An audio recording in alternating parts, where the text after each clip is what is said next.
Council will call this meeting to order. For the record, it is June 18th, 2024 at 4:30 PM. We'll begin this afternoon's work session with roll call attendance. Thank you, Mr. Mayor. Councilman Cavanagh, Here. Councilwoman Little Roberts. Here. Councilman Taylor. Here. Councilman Overton. Here. Councilman Whitlock. Here. Councilwoman Strader. Here. Mayor Simonson. Here. Next item up is adoption of the agenda. Mr. Mayor, Councilman Cavanagh. quick apologies. We're going to make a slight modification to the consent agenda. We're going to take item 15 and continue it to next week. But with that, just forecasted change, I move that we adopt the agenda as presented. Second.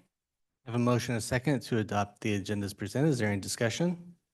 If not, all in favor signify by saying aye. Aye. Opposed, nay. The ayes have it, and the agenda is adopted. First up is the consent agenda. Mr. Mayor, Councilman Cavanagh. move that we approve items 1 through 14 on the consent agenda and continue item 15 to next week. Second. Have a motion and a second to approve the consent agenda with item 15 moved to next week. Is there any discussion? If not, all in favor signify by saying aye. Aye. Opposed, nay. The ayes have it, and the consent agenda is agreed to.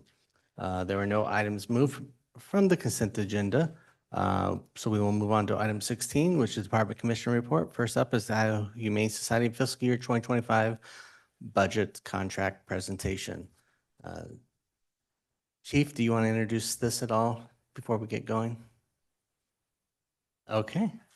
All right, then I will welcome up the Idaho Humane Society.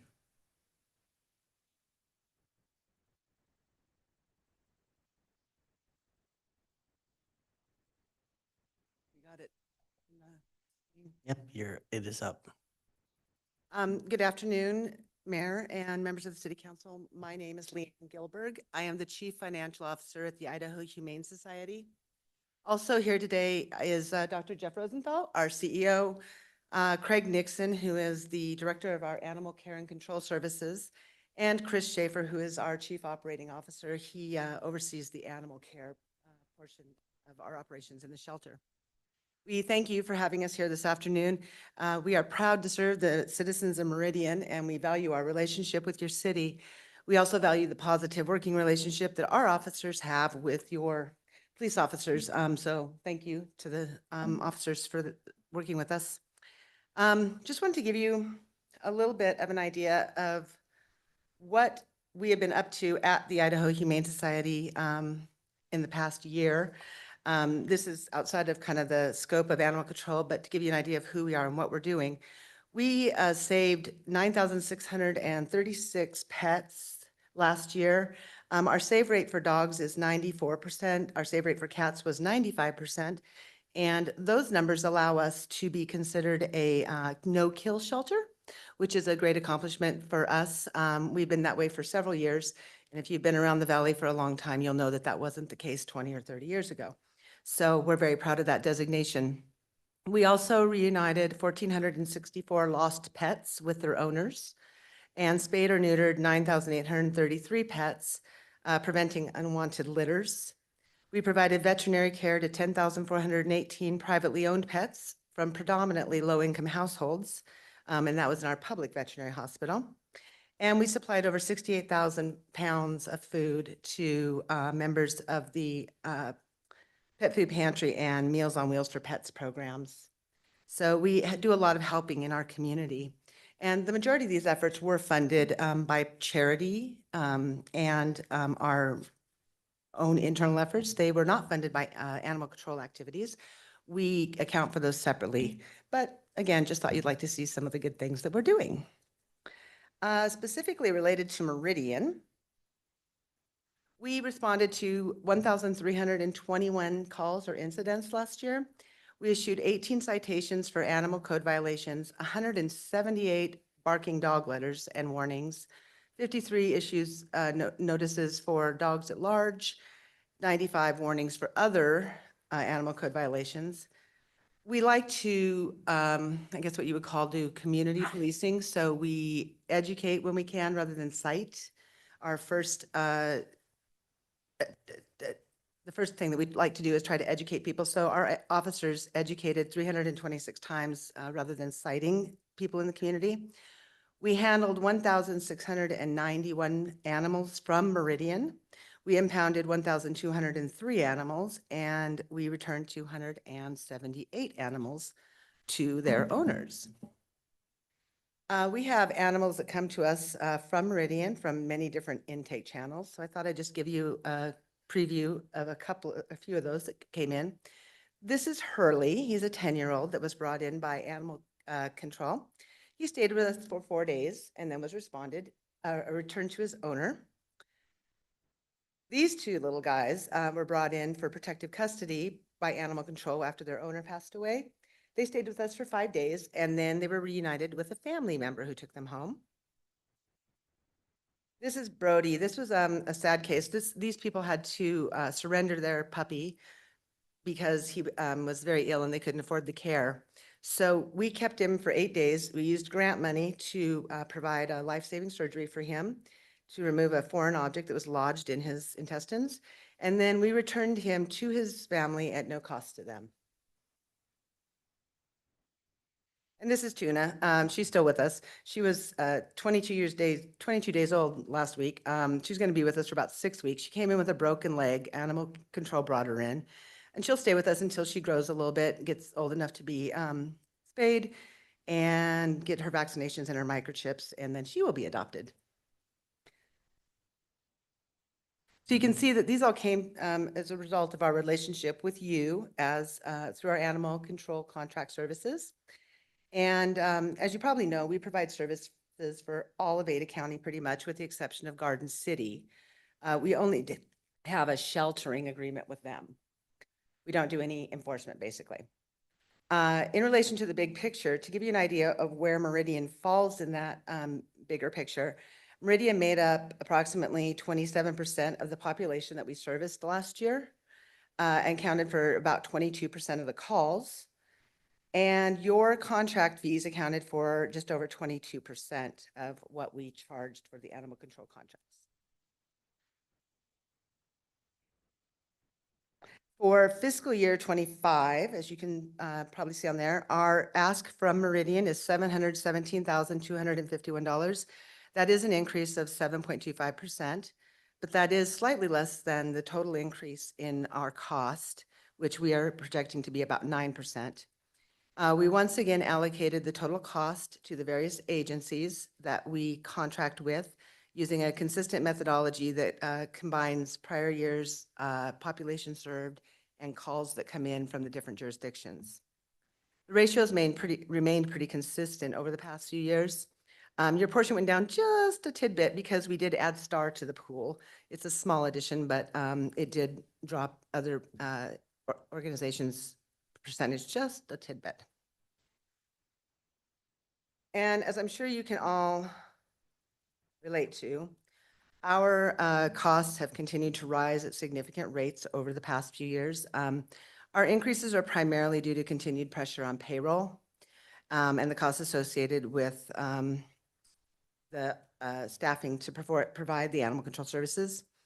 Since the time, just to give you an idea, that the fiscal year 23 budget was presented, salaries for veterinarians have increased over 20%. There's a national veterinarian shortage, so trying to get veterinarians anywhere in the valley is a challenge.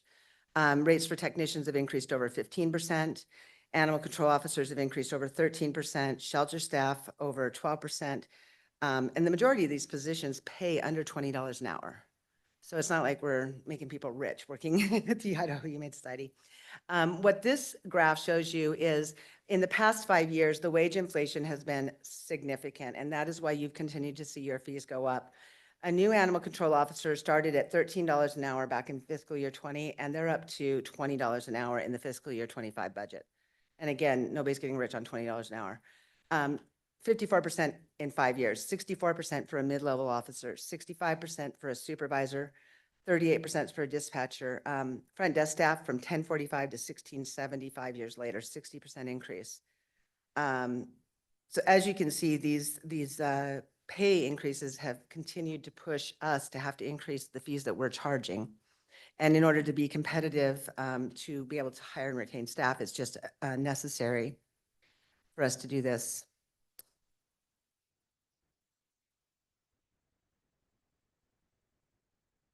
The Animal Control Program funds about 41 FTEs, so 41 full-time employees, to service over 500,000 people in the valley. And those 41 employees make up about a third of our workforce at IHS. That covers enforcement, animal care, including veterinary care, customer service representatives. They deal with people who bring in dogs or come in to redeem their dog, get them out of jail. Dispatch, and then of course there's an admin and HR component of that because, you know, there's payroll and different things that have to be handled as well.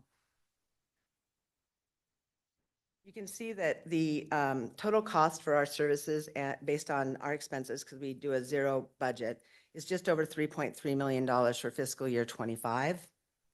That's a 9.23% increase from fiscal year 24. And again, if you go to the next slide, the big dollars are really in the payroll bucket of that. It's a 7.7% increase in payroll, but it's 13% for animal control personnel, almost 7% for shelter personnel. You see a decrease in the admin side because we've decreased the top overhead. Dr. Rosenthal and myself, we've decreased our percentage that is allocated to the contracts just because we feel like we've hired a higher level director in the program now.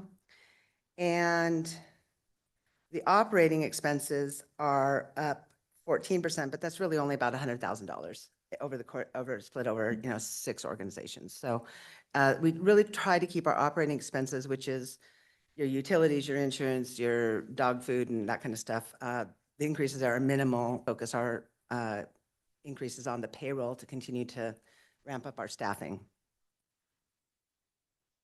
And then just one other thing I wanted to touch on is what we're doing with our officers. Since Director Nixon has come on, we've really ramped up or continued to ramp up. This is something we've been working on for a couple of years, our training program for our officers.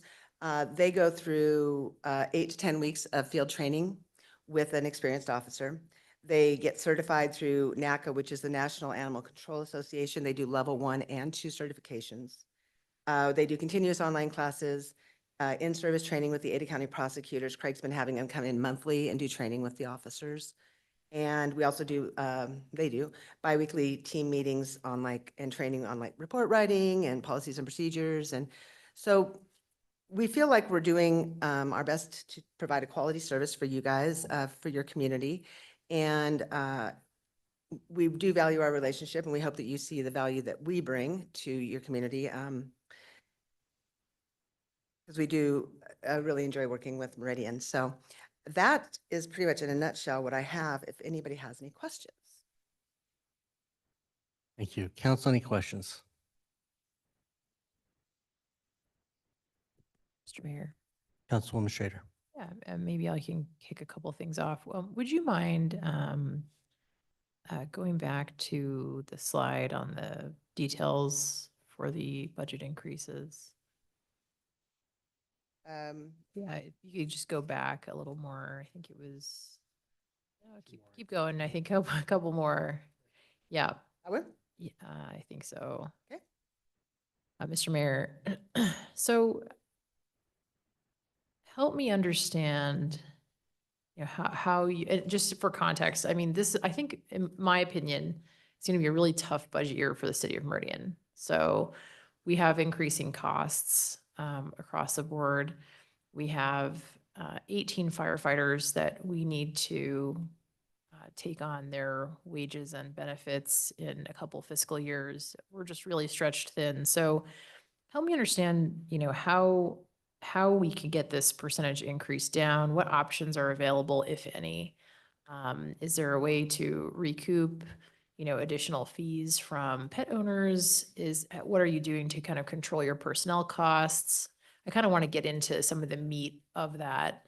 And just one comment, I think in the future, if you could provide these presentations in advance of the meeting, that would be extremely helpful to us because we're in the middle of our budgeting process and we haven't had I kind of details. forgot about it and the request didn't come through. And so today I was like, oh, I probably should have sent this to him. So yeah, I apologize for that. Okay. To answer your question, I mean, in the big picture of things, you guys are actually getting a pretty good deal. If you look at your percentage of population that we're serving, which is, you know, almost 27%, and 22% of calls, I mean, if you average those out, you're probably actually looking at more like a 24% of the total cost base, and you guys are paying 21.8% next year. So in reality, I think that you guys are getting a pretty fair allocation.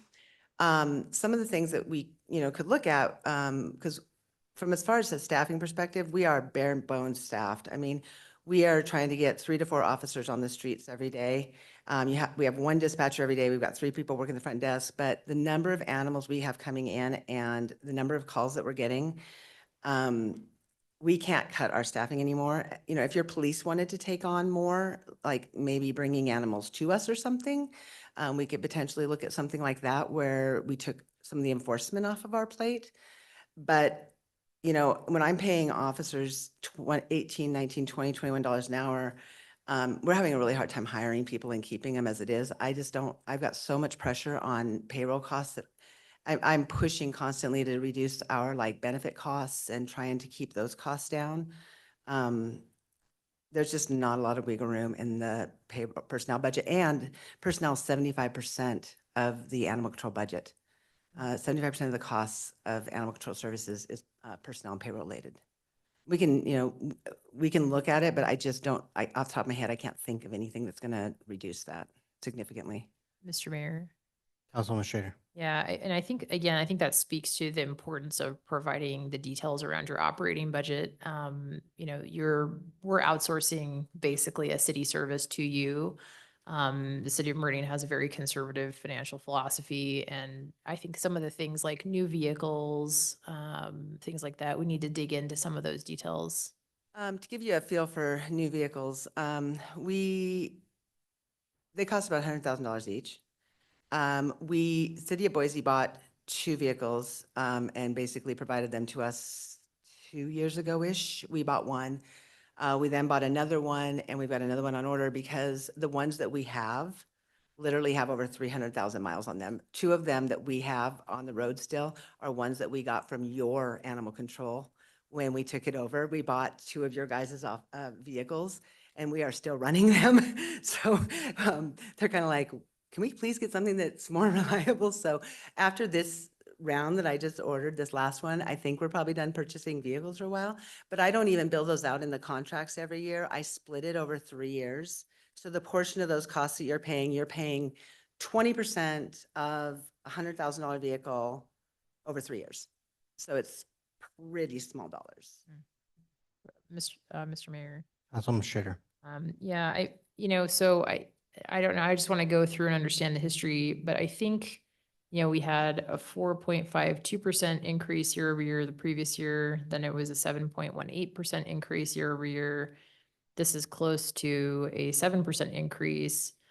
I saw in some email history I quickly glanced at, it did say something like the goal was to like pay employees a livable wage. I want to make sure we're paying employees a market wage. I think that's an important piece of understanding. I completely agree with you. If we go to that next slide and just look at it, I'm not sure that any of those wages are what I would consider out of market. I mean, McDonald's is hiring for $15 an hour, and our front desk staff on average are making $14.89, $15.64 right now. We're bumping them to $16.70, and that's average. That's the brand new person who just started and the supervisor who's been there for 2 years. So out of, of the 4 or 5 people that are working in that department, that is an average. So I mean, they're starting at $14 an hour.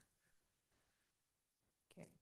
So it sounds like from your perspective, really the only option available is if our police department takes on kind of an increased burden, and that doesn't sound like us. I can't think of, Craig, any suggestions?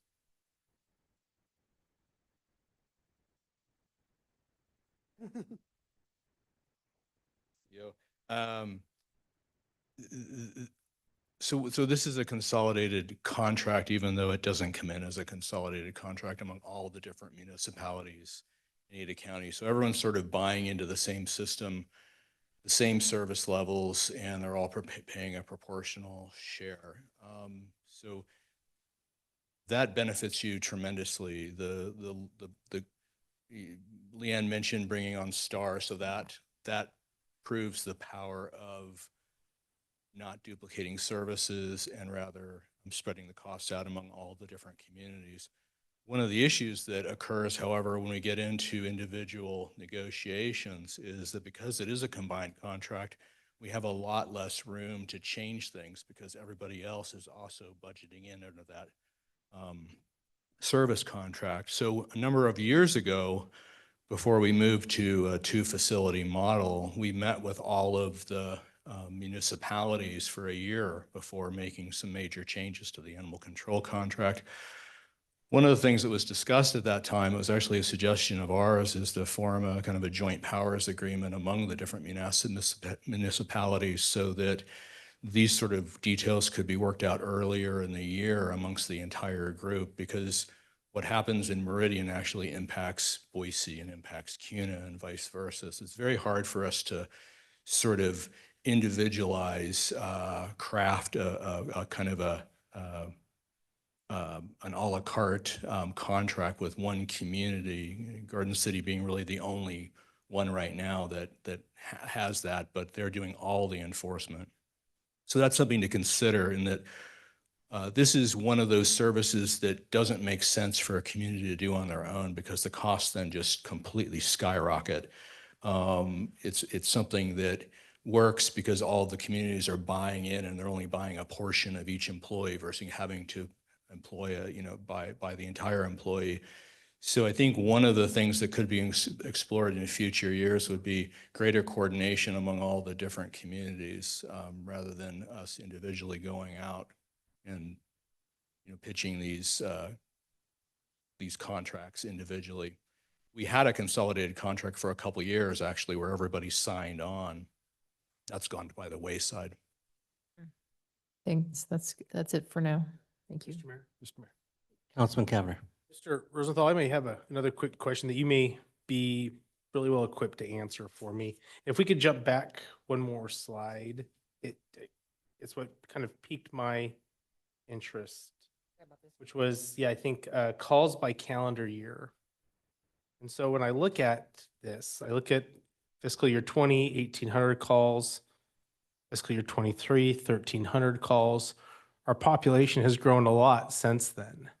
I'm just curious, kind of from your expertise, what do you attribute with a growing population, why you're receiving less calls for service? Yeah, my understanding, and maybe Director Nixon can actually expand on this, is I believe what happened is the way we collected calls changed, the methodology for reporting a call. And the staffing that was handling the calls when we were having a transition between directors, they kind of changed the way that they were recording calls that were coming in. I believe that we've corrected that and changed it going forward. They were not capturing all the calls that were coming in, so everybody across the board had a decrease.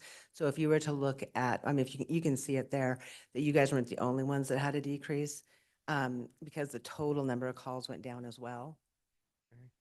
Additionally, my recollection is also during that time period, we moved to a certain number of calls, particularly barking dogs and certain nuisance responses being handled in a slightly different way than a door-to-door, more of an online and a by phone methodology.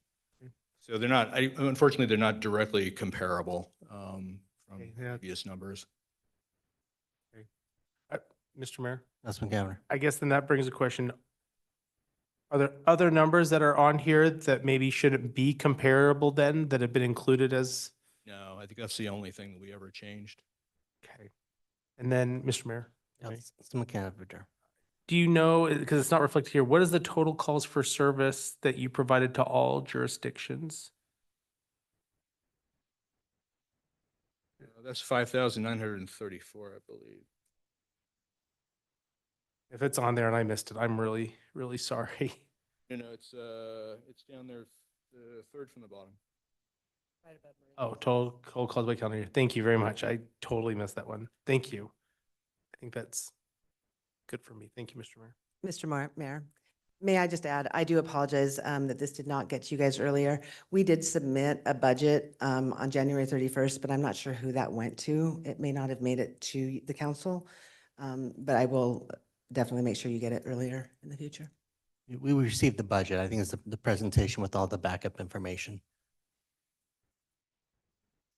Councilman Overton, did you have a question? Sorry, I thought I heard your voice. Mr. Mayor, I was going to ask one question. How is our increase in relation to the increases to the other cities on your contracts? It's about average. It might, I think it's a little bit lower than some, and it might be a little bit higher than like, I think Eagle's like 5 point something percent, and you guys were 7 point something percent. I'd have to go look, but if you look at the total increase in the total contract, it's the contract income is going up 9%, and yours is only going up 7%. So you got, I mean, again, I feel like Meridian's getting a pretty fair allocation. Mr. Mayor, maybe one more. Councilman Caver.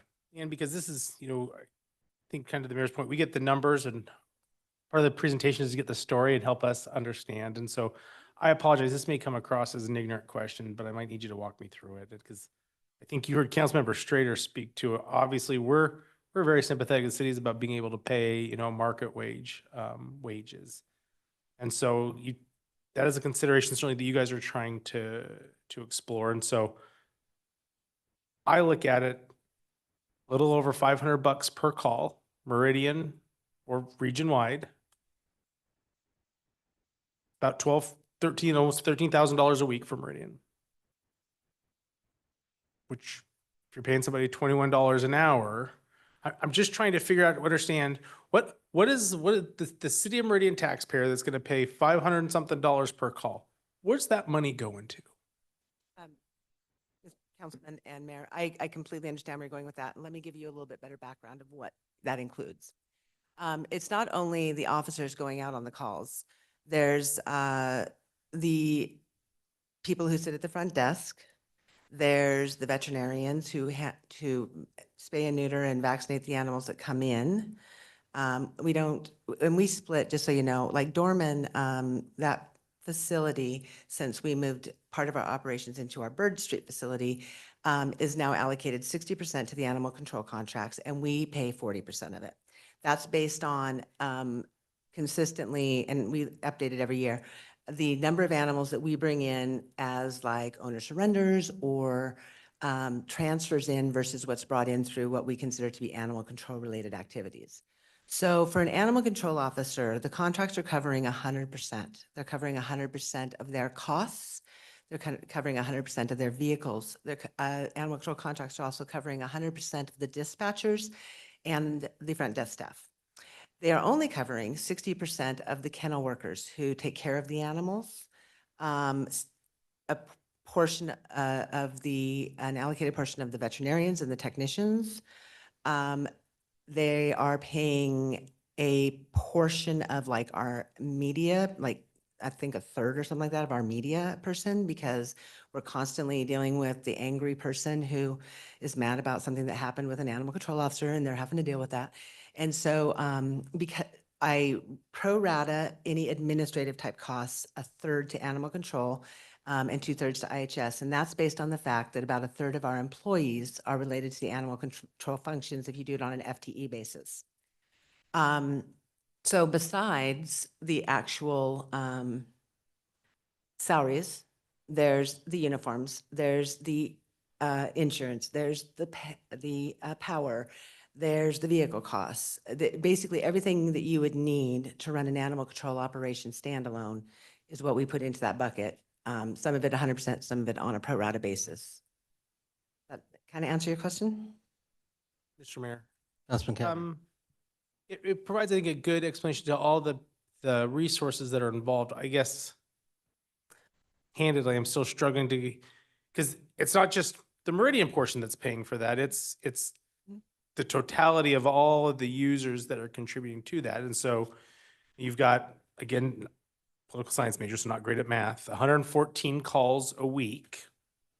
Multiply that by $500, that's lowball for a call. So that's $57,000 a week in operations. You have to also take into consideration that a call doesn't necessarily equate to an animal.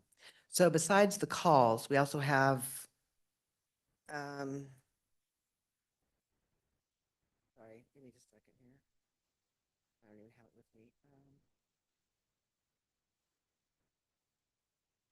So the animal service, so, you know, you look at, we handled almost 1,700 animals from Meridian. And when I say handled animals, that was bringing them in, feeding them, vaccinating them, because you can't keep them in a shelter if they're not vaccinated. Any emergent medical care, whatever. So there's 1,700 from Meridian, multiply that by 5. So, you know, that's almost 10,000 animals that we're taking care of. Some of them for a day, some of them for 10 days. So there's that cost too. There's the animal cost. So it's not, you can't just really calculate it based on calls. Kind of have to also look at animal service, because they're kind of two different buckets. I can go out on a call for a vicious dog and that animal may never enter the shelter. Sure. So there's kind of two different buckets that you're covering. Well, and Leanne, I think that's where probably some of these questions are coming from is I'm responding to the information that you're giving us to kind of essentially justify the request that you're making. And so I'm trying to do the math in my head about you want to pay your people more, which we support, but not knowing all of these things and not having that information provided to us, I'm trying to figure out where's the rest of the money going? And that's where I'm trying, that's where some of these questions are coming from. I'm just trying to figure it out. I don't think anyone's playing hide the ball. It's just, we haven't been educated about this and we're very protective of the taxpayer dollars, as I know you're aware of. And so making sure that I want to be able, if I'm a citizen and I see it's costing me as a City of Meridian taxpayer $12,846 a week, and there's going to be 25 calls in Meridian, they're going to ask me, why am I okay with that? Councilmember, I appreciate the frustration because I've listened to this sort of frustration for 24 years from council members because animal control services and shelter services is really expensive, almost shockingly expensive for small communities. What would assure the Meridian taxpayer is a simple comparison to virtually any peer community across the United States that has this population and has to do this work on their own with their own animal shelter, because that number is going to be in the millions, not sub 1 million, but for the City of Meridian to run an animal control program and an animal shelter, which I think everyone would agree, every community of this size is going to have animal control services. You can't just not have it. And in previous years, when I did some of these presentations, I would frequently provide those metrics, and we'd be happy to do a survey of peer communities to Meridian so you could compare, hey, is Meridian getting a good deal versus other communities across the United States that have this population base? And I think you would find that that would be very reassuring to you and the council members that you're getting the best possible deal. I would be surprised if we found many, if any, communities that are comparable to Meridian that are paying less. When I Mayor. do, Councilman Caver. And Dr. Rosenthal, I appreciate that. And frankly, I'm not looking for a deal. I want to be able to explain to my boss why we're spending this money that we are and what we're getting in return. And this is where the challenge is, that the metrics that are provided to us today to justify the request, which is a fairly large increase from when this started, makes it hard for me to feel comfortable that I could explain to them why this was justified. And so I'm not looking for, we're not looking to use a Groupon or a discount code. We want to pay what is fair. And it came back to, we want to make sure that your staff, I'm a firm believer, we want to make sure that our Meridian employees are paid not just living wages, but wages that they can be proud of, that I can be proud of. I know you want that for your people too. It's not about that. It's helping us understand. You're the experts, we're not. But if we're not provided the information, I can't just say, nice to meet you, Leanne. Nice to meet you, Dr. Rosenthal. Thanks for being here. Whatever you're telling us, I'm just going to say, Dr. Rosenthal said it was a good deal, so it should be okay, taxpayers. I can't do that. I think part of the challenge is. We can provide any more information that you require. Yeah. Mr. Mayor, Councilman Overton. I understand the concerns expressed by our two other councilmen. But I remember when we started this contract and I stood where you are and I pitched it to the city as a member of the police department. The very first time we handed over the 2 animal control vans and we put the cost analysis in front of city council at that time on a $3 to $5 million building we would have to build and staff and run to have anything close to what you provided to the entire community. And I think trying to break that cost down into something as simple as how much per call for service doesn't tell the whole story. Just as it wouldn't tell the whole story if we took the cost of a police budget and divided it up between the police calls for service, because there's so much more that goes on behind the scenes. I think maybe you don't spell it out enough, all the things and the time you do at the shelter, all the pets that you take in that has nothing to do with a call for service that are dropped off, all the animals that are dropped off from people in other communities that belong to owners in Meridian, the animals that are found in Meridian that belong to owners in other parts of the city or other cities, that you guys take the time to take care of, feed, handle, and find their owners and get them back to. The idea is you have a very comprehensive approach that goes far beyond just the call for service and how you handle these animals. Thank you, Councilman Overton. I also add that in recent years, moving more and more to a community policing model, one of the frustrations we have is the fact of the matter is that when we go out on a call and we don't issue a citation and we work on owner education or providing resources or providing problem solving and mediating between angry people, because largely what we're doing is often has somewhat less to do with the animal that you might suspect and more to do with neighbors that are at war with each other. This is actually a longer, more time-consuming, resource-intensive in that way because time is money process. So back in the day, we used to very much pound on all these citations we've issued and so forth. And what I would encourage you to think about is when we go out and do these warnings, it's a lot longer and more expensive a process, quite frankly, than just issuing the citation and driving away. But piling up more work on the legal folks here, it's not worth it, and actually not solving problems, getting people to get along. And if we go out and we spend the time working with people and figuring out what the problem is and how can we just get this solved, it actually solves the problem for the long term. So we're not going out time after time after time and not getting anywhere and not really accomplishing what I think you folks want, which is this is all about making the community more harmonious. Animals are an integral part of it. And for the most part, they're a force for good, but sometimes they're a force of division and decreasing quality of life issues. So that's one, may possibly part of the frustration is when you look at metrics, they don't necessarily, as Councilman Overton is sort of suggesting, indicate the full scope of it all. And what the City of Meridian is getting actually is essentially their own animal shelter. It's a portion of it. Instead of buying their own animal shelter, they're basically paying for a portion of it. And I think the cost savings are indisputable, really. Mr. Mayor and Councilman, even more recently than what Councilman Overton was referring to when IHS originally took on the contract, around 2021, I believe, when we were moving into our other facility and there was going to be an increase in the cost because of the allocation of the dormant facility, Meridian did a very in-depth analysis of what the cost would be to do their own shelter.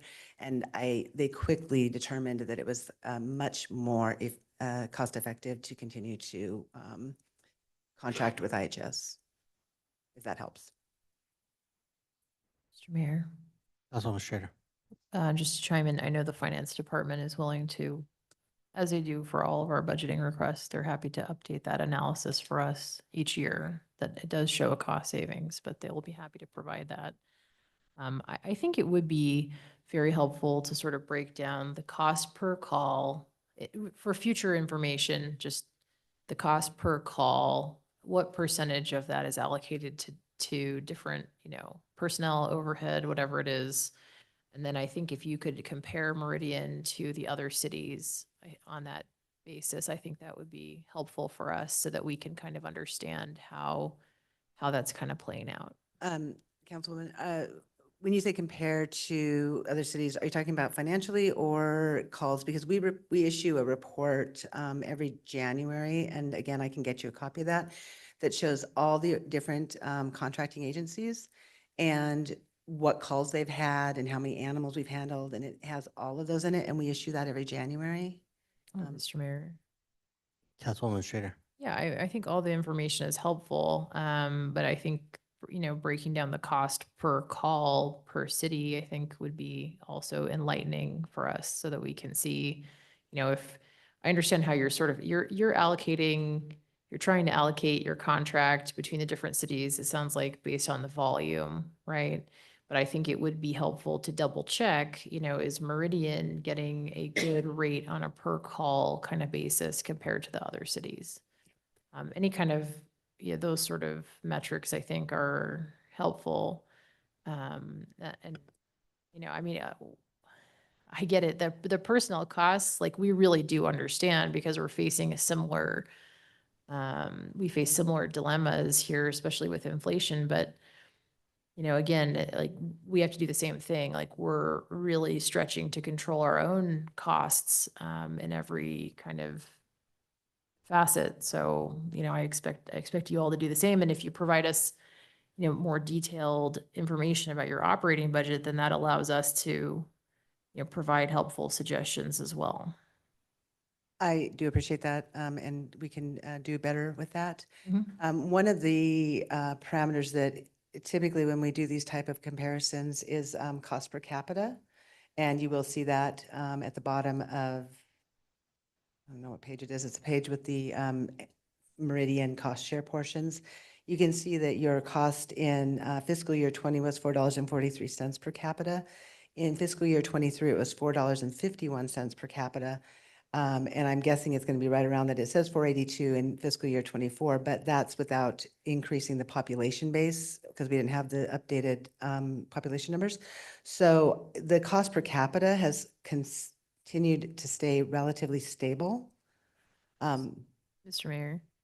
Councilwoman Schrader. Yeah, it's just, I don't take this the wrong way. I don't really trust that metric in isolation, because to Councilman Kavanagh's point, your calls for Meridian now, granted, some methodology has changed, so I don't fully understand that, but if Meridian residents are using your facilities less, then I would actually expect the cost per capita to be going down. If our costs went down. If your cost went down, yeah, but I mean, again, it's like our population is going up, right?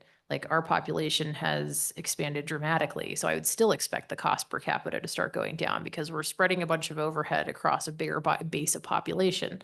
So I don't know. I'm a little bit, I guess I don't know if I want to say they're like red flags. I see some concerns about, help me understand the calls that you're actually getting. Why have those gone down compared to where they were?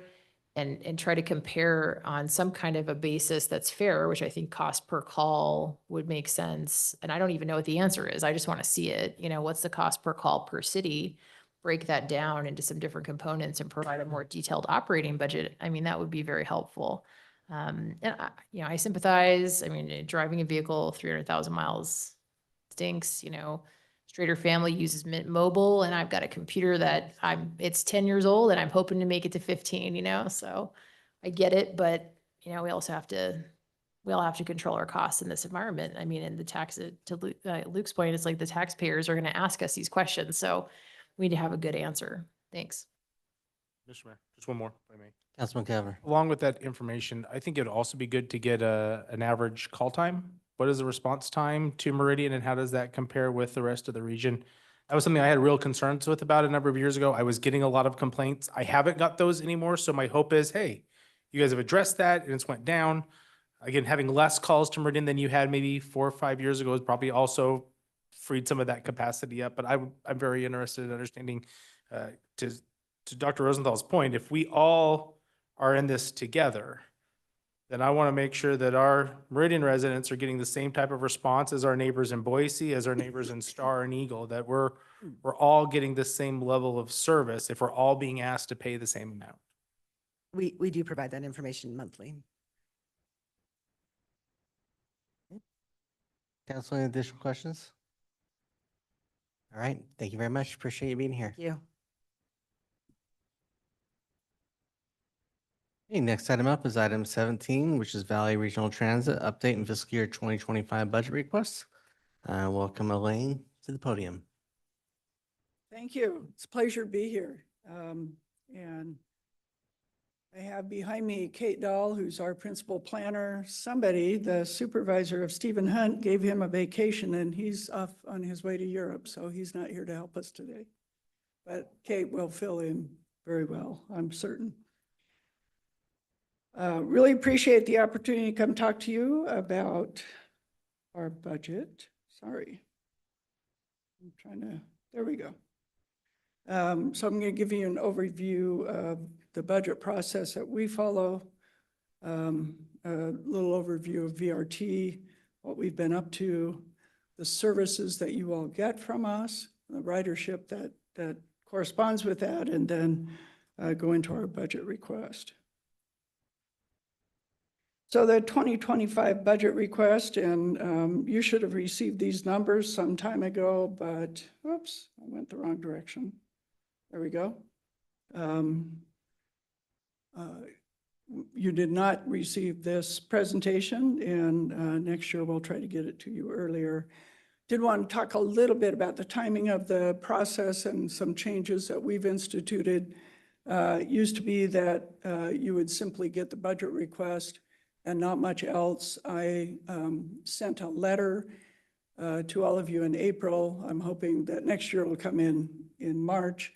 And in that letter, tried to give an overview of the things that not just Valley Regional Transit does overall, but how it impacts Meridian specifically. Then shared the preliminary funding request. And now we're in the discussions about that. You'll finalize your budget. Another thing that we've changed this year is as soon as you finalize your budget and send it to certification, we know what number is in it.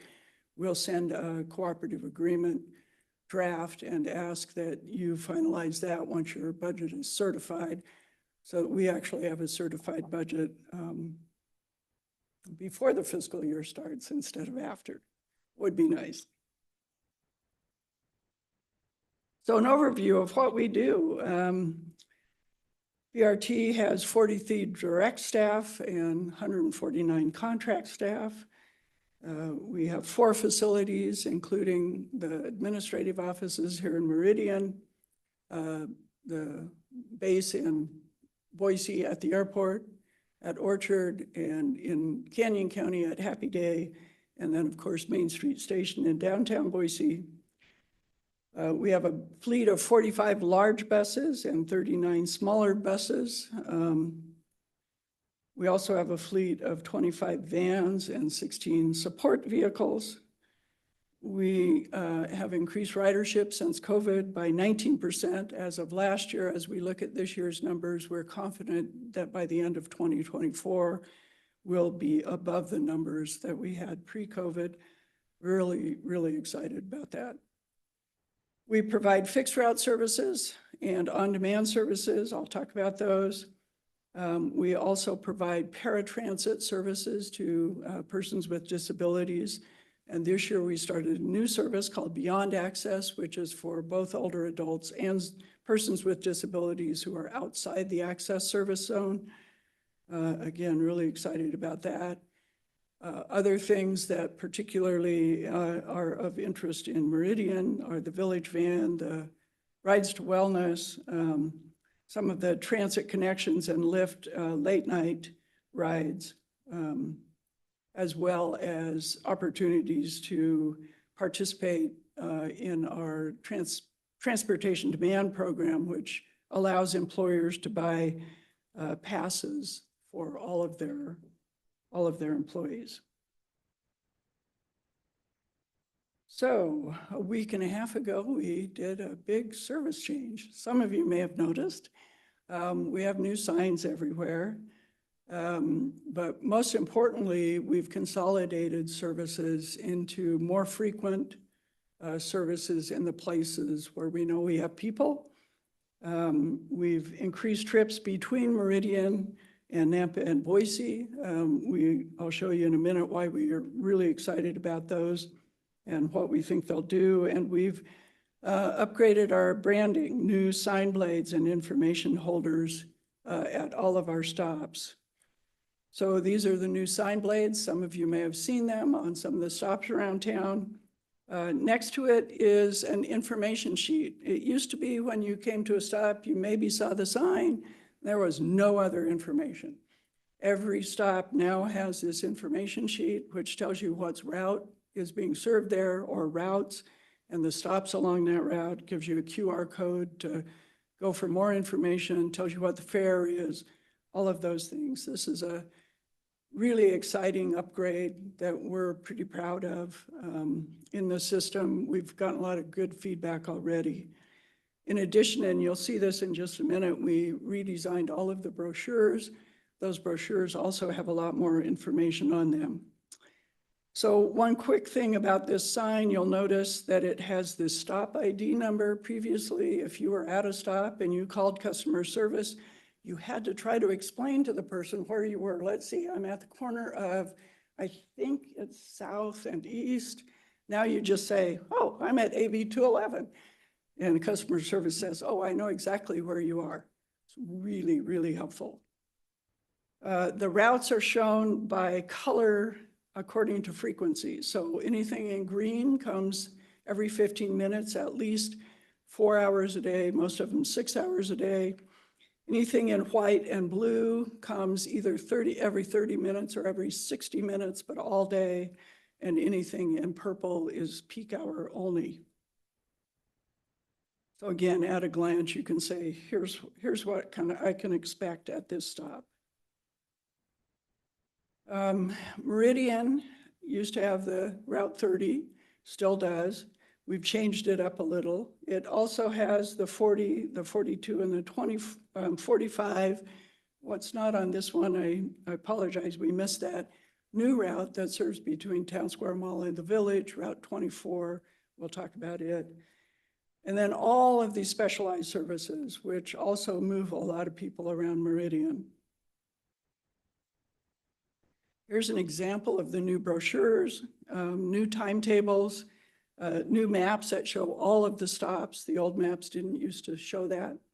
Some points of interest along the way on each of the routes.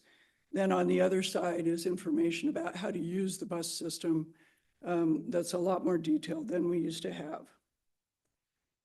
So Route 30 statistics. In FY 24 or 23, there were 3,000 boardings.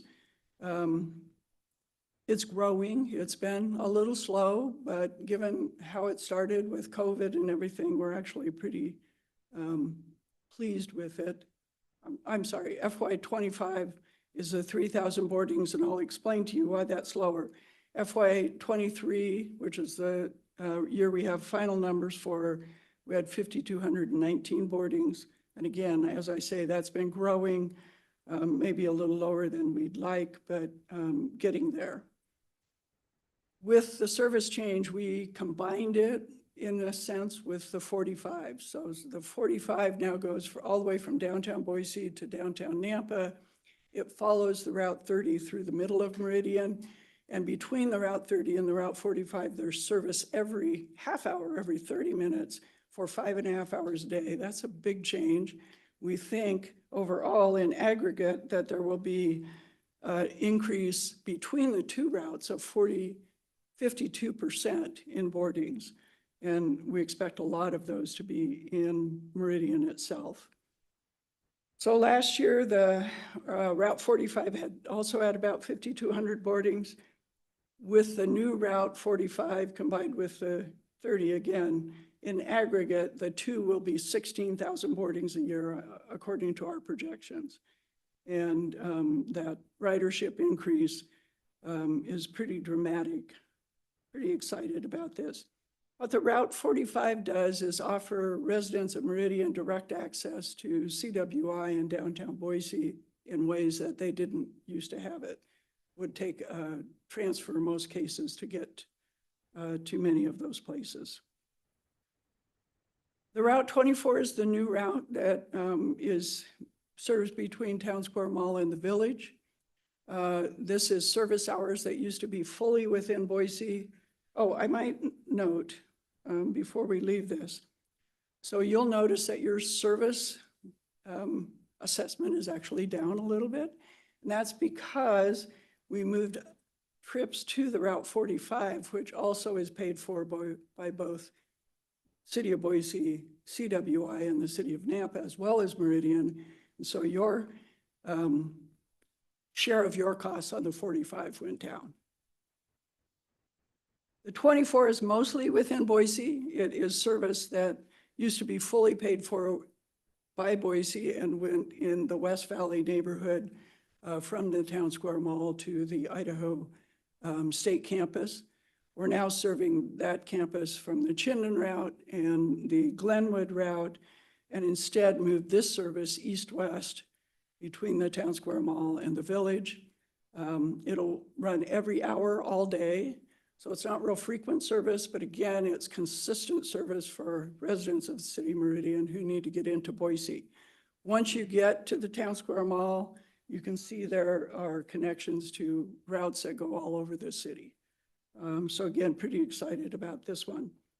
We expect a lot of boardings on this route. We'll see if it comes true, but we expect this route to perform really well. The Route 40 is an express route between cities. It goes from Happy Day Transit Center to downtown Boise. Ridership on this route has been increasing over the last number of years. And with this change, we expect it to increase even more, from 14,000 to almost 20,000. It is, sorry, I'm looking, there's a number on here that I want to share. 30%, excuse me, of the households who will be served by this route, there's 14,700 households within half a mile of it, and 21% of those only have one car, while, or 37% of those only have one car, 21% of those live in poverty. That's why this route is such an important one. And as you can see, we're expecting a 38% increase in ridership with the redesign of this route and its ability now to reach so many destinations that we know people are looking to get to. Route 42 is also redesigned, and it is now a local all-day service from Happy Day all the way into downtown Boise. Again, citizens on the south side of Meridian have not had that all-day service into either city previously. And while it's only once an hour, just the consistency of it at least begins to let people begin to plan to use it. Because of those changes, we expect a 41% increase in ridership on this redesigned route. So the services that are serving Meridian are the ones that we really expect to see the highest increases in ridership on in many cases, other than the Fairview frequent route, which went to 15-minute service inside the city of Boise. The routes in Meridian are the ones that are seeing projected to have the highest increases. Access is a service for persons with disabilities. It's a curb-to-curb service, or actually a door-to-door service, excuse me, that is a guaranteed ride if you live within 3/4 of a mile of a fixed route. And with the changes now, you have more service area within the city of Meridian that is eligible for this. We have a number of riders signed up in Meridian. We haven't seen a lot of uptake yet. So one of the things we've been talking about is what we can do to market this service to the people who really need it, because it is one that could be very useful to the people within that area who do need it. Our Beyond Access service is one that replaces previously service that was previously provided by Harvest and a small amount of service that was provided in Meridian by SHIP or Supportive Housing Services Program.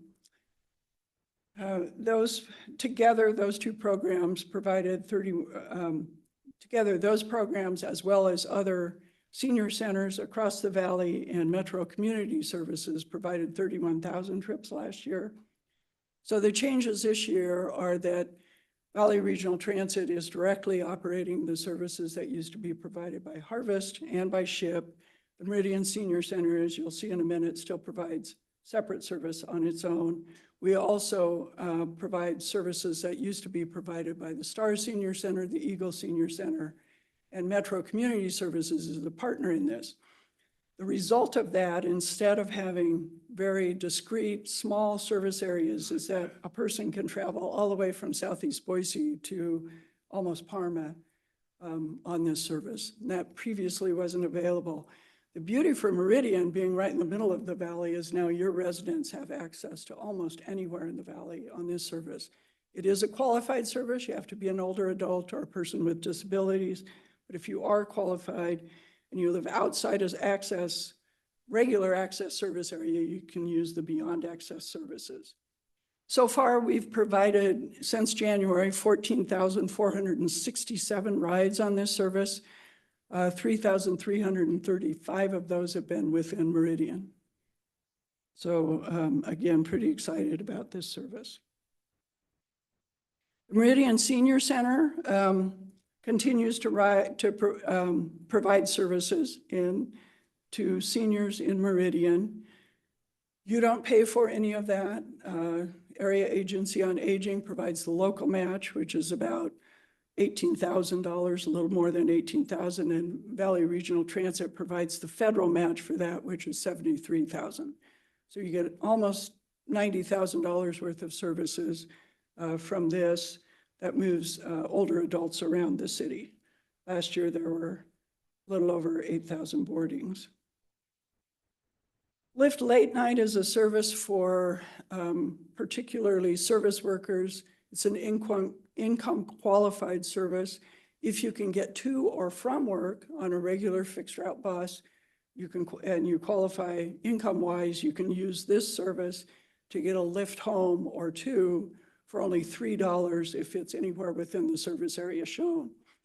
The red outline is an addition to the service area that we made with these changes, recognizing that there are a lot of service employers along that overland corridor.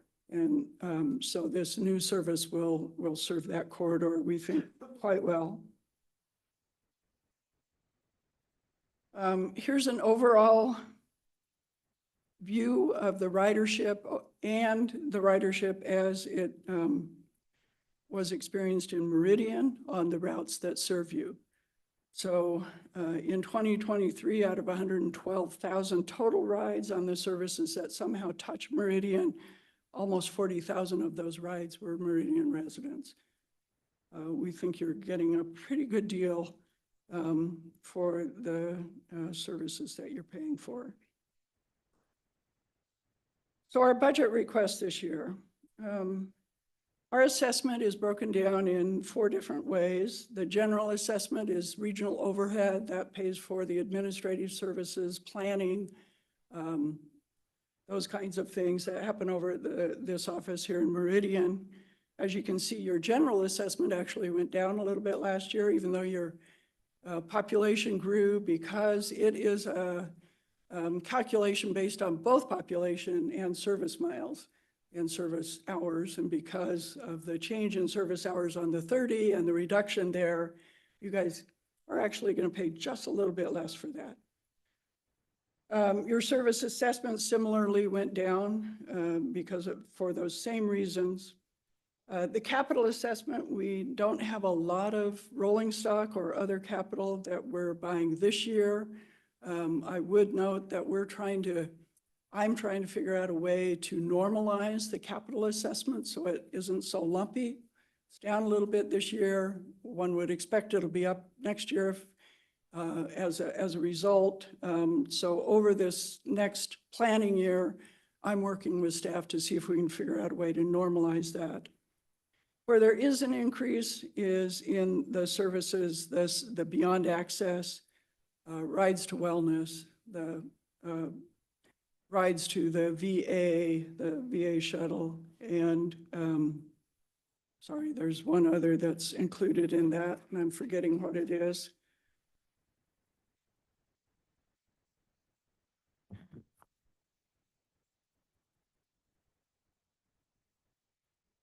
Oh, the medical transportation, all of those have increased kind of dramatically, frankly, this year because of the increases we've seen in costs. Think we've done a really good job trying to keep costs down everywhere we could. This is one place we had to eat some of those increases this year. We would expect that again to normalize next year because we've been able to, we think, to absorb what those increases will be with this this request this year. Overall, we're only asking for a 1% increase from the city of Meridian. We think the value that you're getting for our services is good. We're excited about the future. We think that with the increases we expect in ridership, that value will grow without asking for more money, at least this year, not very much more money. We hope in the future that if you're interested, we'll be able to grow because we've negotiated with you additional services, not because our costs go up, but because you actually get more out of it. So with that, our request this year is $880,293. And we're hopeful that if you have any questions, we can answer them. Thank you, Elaine. Council, any questions? Mr. Mayor. Councilman Overton. Elaine, thank you. That was a fantastic presentation, and I'm really happy to see all the positive changes that you've done with VRT over this past year. Just the simple changes on the signs and how much that's going to help people know where they're at, know where they're going, know what's available. Seeing these ridership numbers continue to grow. I'm always thinking about transportation and knowing that as those ridership numbers continue to grow, that means future or less vehicles on our roadways at a time when those numbers are climbing at a steady rate. So I'm glad to see that that's happening. I also appreciate, we've talked before about how you're modifying those routes to try to meet the areas as we're building and some of our heavier and more denser areas. You're already working on those routes to service those areas. And I think it's a fantastic job and I appreciate it very much. Thank you. Mr. Mayor.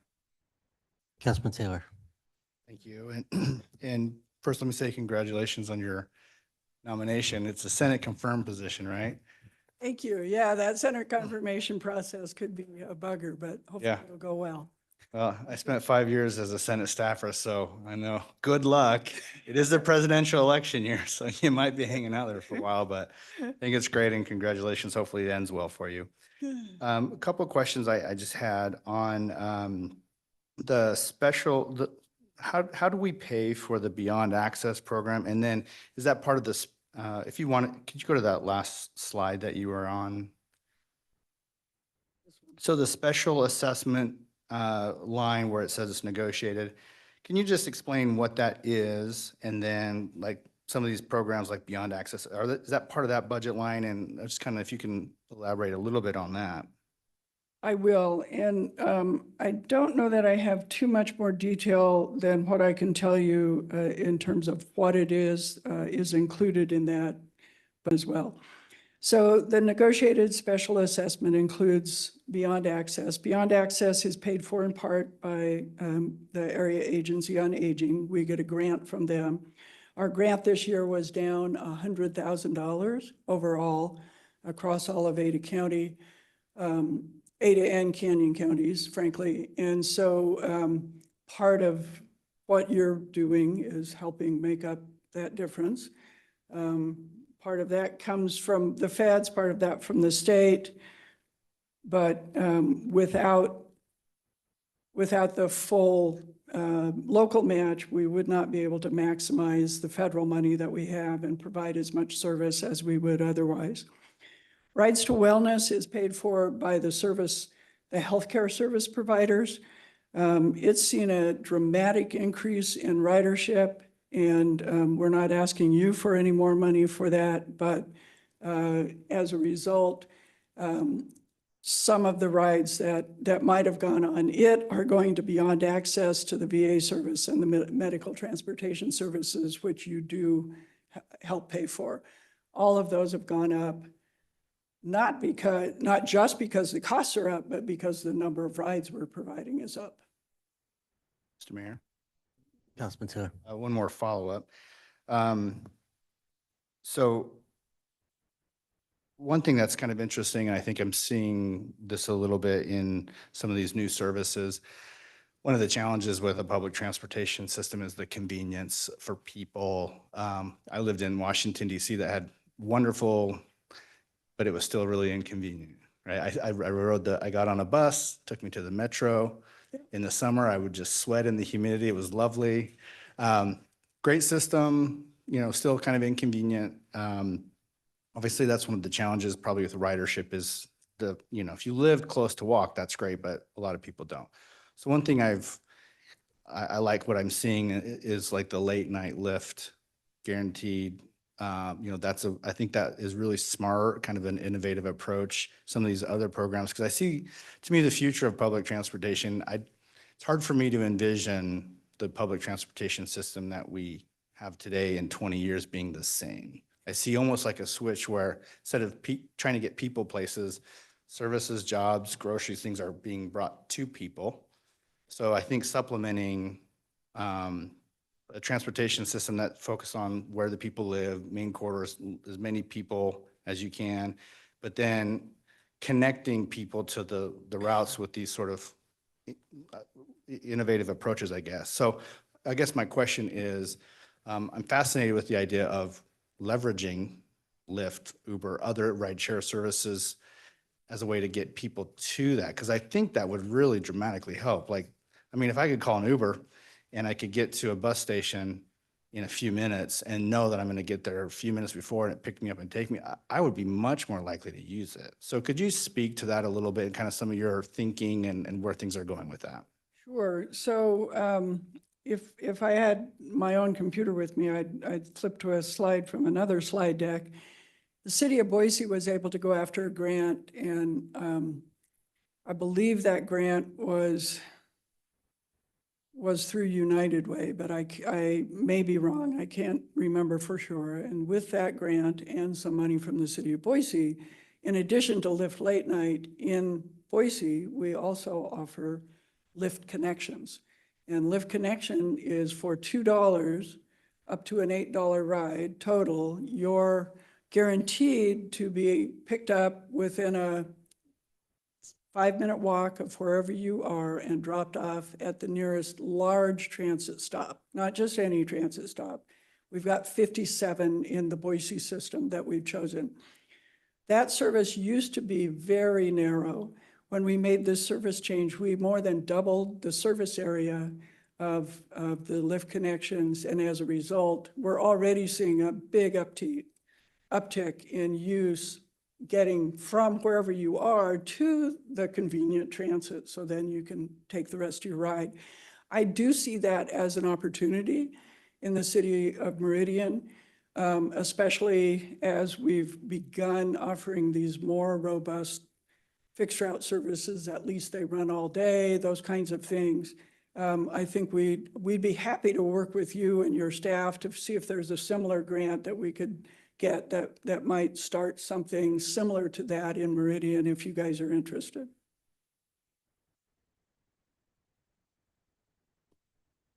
Mr. Mayor, Councilwoman Schrader. I'm always interested to see the information and evaluate it. I think it could never hurt to have that. I'm not sure if this year is the year to take that on, but I think we should definitely take a look at that.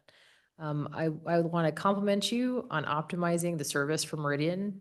I really appreciate the work that you've done. The signage is great. I think especially just sort of fixing the routes and the frequency of the routes has been fantastic. And also, thank you for providing the letter in advance of our budgeting process. As you probably heard, that is a point of frustration sometimes, but thank you for doing that. I just wanted to, the only piece I'm still not totally understanding, it could be a follow-up, but I'd like to get just a further breakdown of the special assessment Okay. the components of that as a follow-up to this meeting. I think that would be extremely helpful. And then, I want to just say a 1% increase is very much appreciated this year. I think that's very reasonable. So it seems like it's moving in the right direction. I definitely agree. Getting ridership up is critical. Helping make sure that the service is successful. So hopefully we'll get there. Thanks for your work. Yeah, and I will, in fact, follow up and get you more breakdown on that special assessment. Mr. Mayor, Councilman Cavanagh. Wayne. I think I've had, it's my 10th or 11th VRT presentation that I've seen. By far the best. I have been known at times to be a little prickly from the dais. It's not my intention, but it comes across that way. And I recall years ago asking VRT to look at your work from a local government perspective. And we're seeing that today. I appreciate that you are calling out ridership on routes. You're not resting on your laurels saying we have way more to do. I commend you for saying this is our projection. This is what we are shooting for. Makes it really easy for me to continue to be supportive. That said, you inherited a real challenge with COVID and how that has impacted ridership. And I believe the changes you're making are to address that. I am really looking forward to you being for us next year and saying, this is what we projected. Not only we meet it, we exceeded it, or we got nearly here, but we over exceeded here, and those were kind of connected at one point. I appreciate you painting the picture for us and letting us know. I'm really proud that we've brought public transit to Meridian, but as a budget, you know this from your past experience, it is a challenge for us to look at it year over year and make sure that this is the right decision for us, for the taxpayers. And while I'm excited that we have public transit, I'm also very critical of the system, and I want to make sure that it's meeting not just the riders, but the taxpayers as a whole. So I'm just forecasting that for you next year, that if there are a few more arrows coming at you, I don't want to do that. I hope that you're able to say, just throw them right back at me because you guys are kicking so much butt. That said, I'm going to ask you a question as a friend, but it's a question I get a lot. There is a perception amongst some in Meridian that the reason our VRT buses are wrapped is because VRT doesn't want anybody to see that there's nobody inside. Now, ridership isn't where we want it to be, but I recall a time when we had a route in Meridian that did sit empty for weeks at a time. We're not in that season anymore. Talk a little bit more about what you are doing to attract what I kind of call riders of choice, people that you want people to choose to leave their car at home or go to a park or ride and ride the bus. So give us a little flavor of that. Thank you. Well, thank you for the kudos, first of all, and I appreciate the questions. As always, you know that. So let me say one thing first, and there always is this, gosh, I see empty buses. What's wrong? And it's true, there are some empty buses. There's also some buses who have a lot of people on them. And so those buses are usually on State Street or Vista or now Fairview. Hopefully the 45 will begin to be one of those buses. What I often ask people when I hear that question is, do you live on a cul-de-sac? Anybody? Okay. And is your street empty 97% of the day? 99% of the day.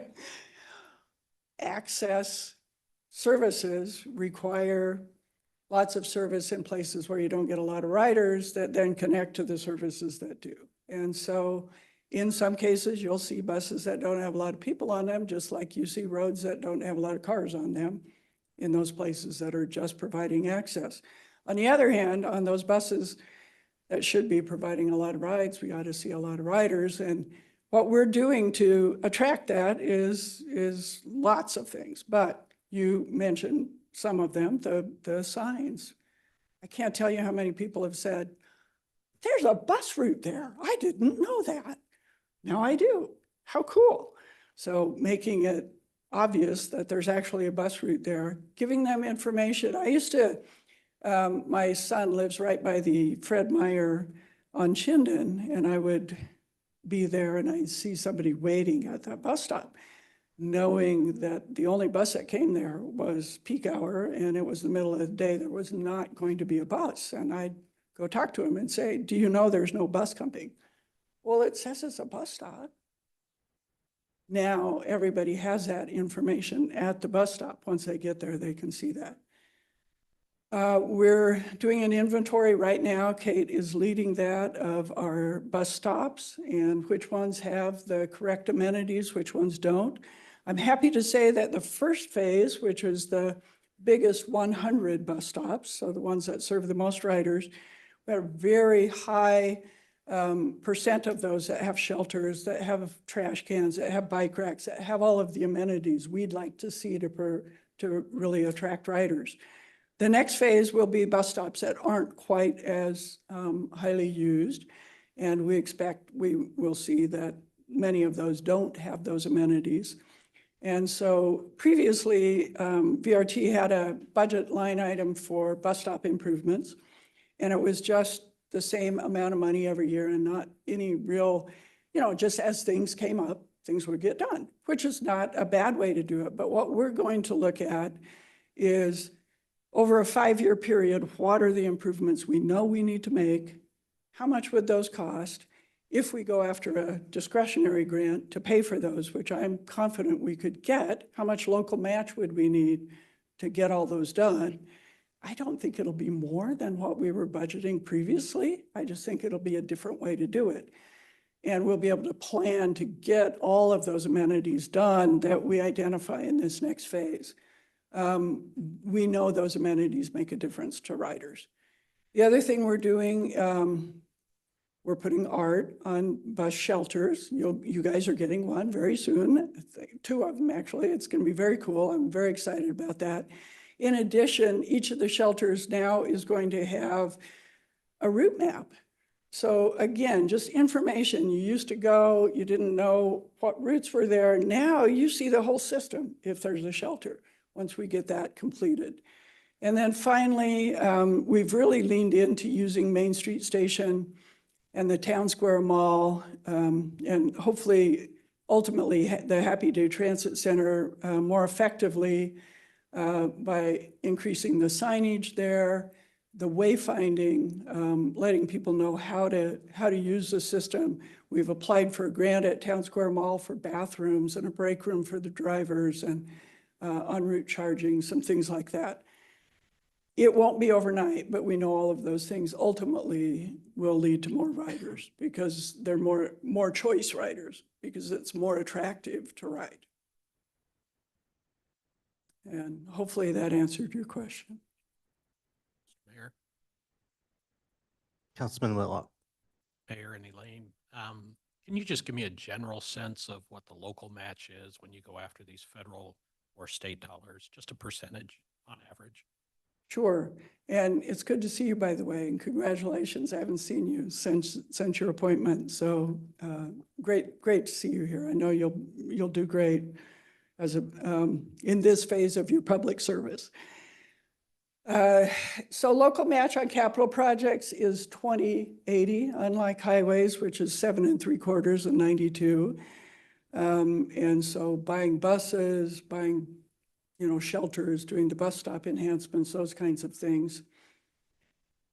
Match on service is only 50/50 in the small urban area, which is Nampa Caldwell, and is 50/50 only up to a certain percent of our federal funding in the large urban area, which is the Boise Meridian area.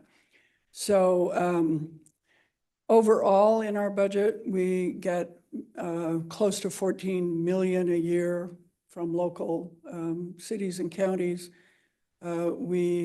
Or 13, excuse me.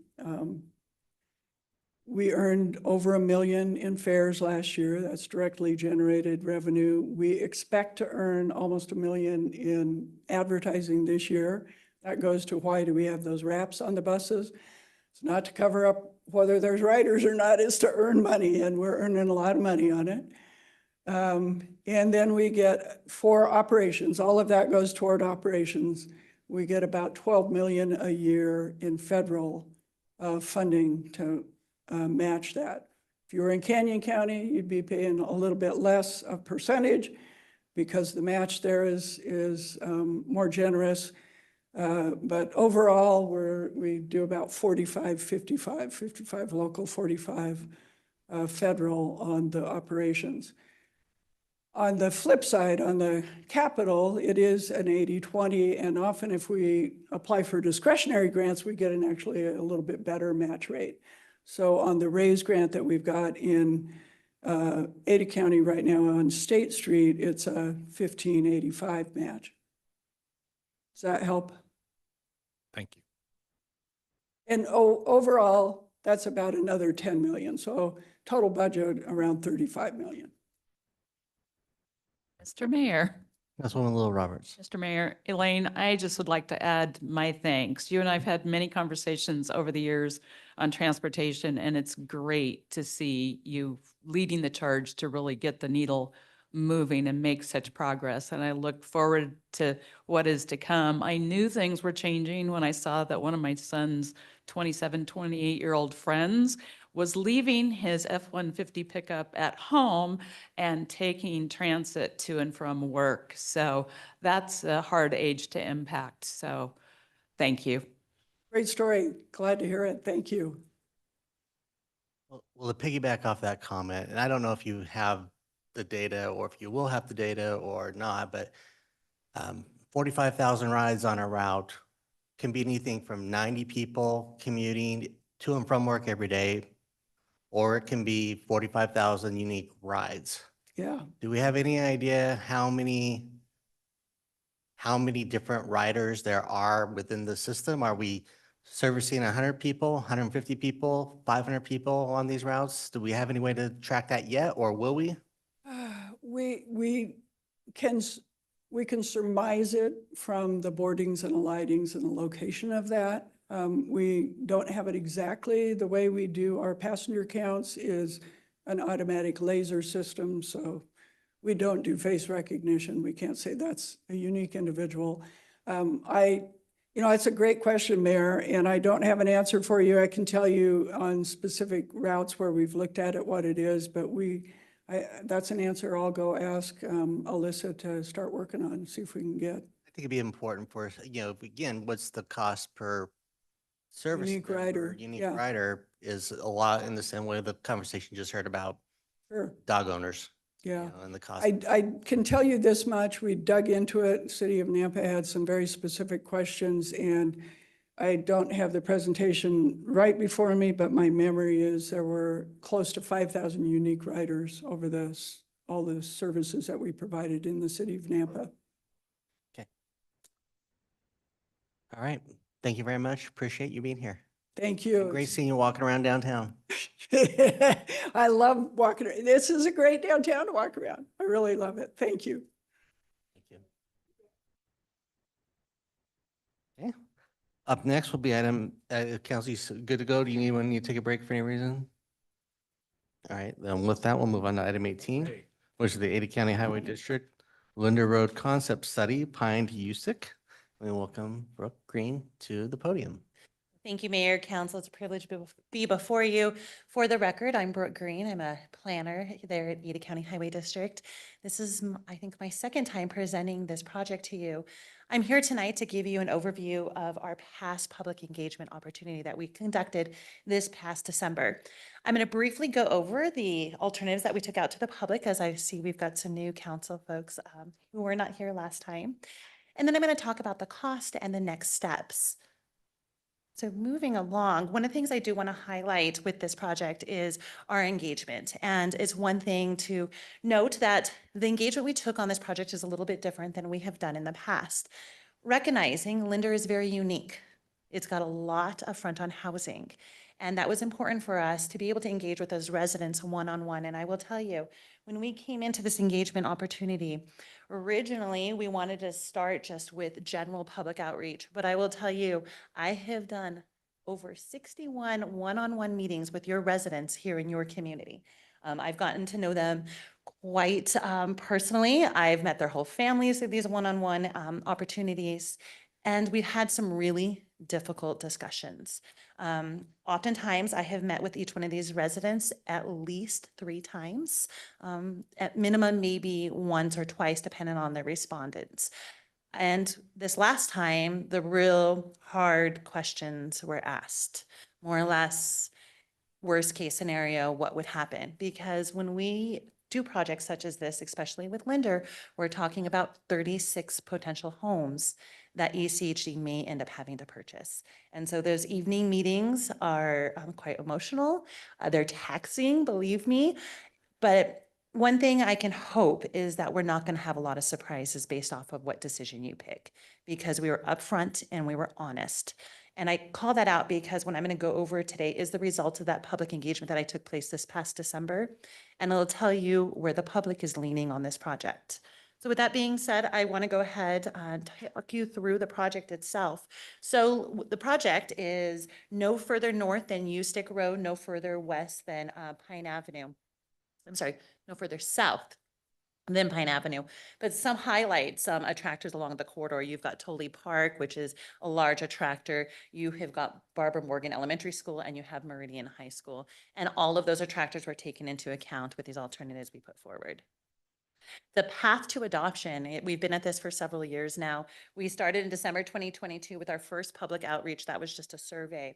In January 2023, that's when we started doing our data collection and modeling. This is also when we started doing our public engagement. We sent 2 letters to each property that was going to be impacted along this corridor. So if I thought that their houses were potentially going to have some encroachment, I sent them a letter. If they didn't respond to my first letter, I sent them a second letter. So we really did engage. As you continue on, we did our concept development. I've been before you before to introduce this project. This past April, I had this exact same presentation provided to our Ada County Highway District Commission, as well as I have presented to the Meridian Transportation Committee. So that brings us to where we're at today, which is in June. It is the goal, based off of what happens this evening and the next recommendation, that we take this to adoption later this summer or early fall. So quickly, just go and recap what those 3 alternatives were. What you're seeing before you is the 3-lane with a shared use road. Note, the shared use road is only between the pinch point along the corridor. That pinch point is at Sandalwood Drive and Chateau Drive. This was an alternative we put forward to be able to minimize the property impacts. I'm going to walk you through briefly each one of these. I don't want to spend too much time, but do want to highlight some of the enhancements for those folks who are new to the council. So starting off, I'm going to bring your attention there to West Pine Avenue, and the main attractor there at the top of the slide, that's the Meridian High School. This is the existing footprint. So what you're seeing here is the 4 lanes. This is what you see today outside of Meridian High School. But some enhancements that we did suggest, and we are making along the corridor, is you're going to see a lot of pedestrian enhancements for good reason. You've got an elementary school, you've got a park, and you've got a high school. And right now, the pedestrian facilities, based off of all the conversations I've had, aren't very comfortable. So that first enhancement's that modified pedestrian hybrid beacon to help facilitate kids who are getting across the school there. And at which point you're going to see the lane is going to reduce back to its existing footprint, which is that 2 lanes through the rest of the corridor. But to ensure access management, control of access management, we are making some suggestions for landscape medians. This is in alignment with, and in partnership with the city of Meridian.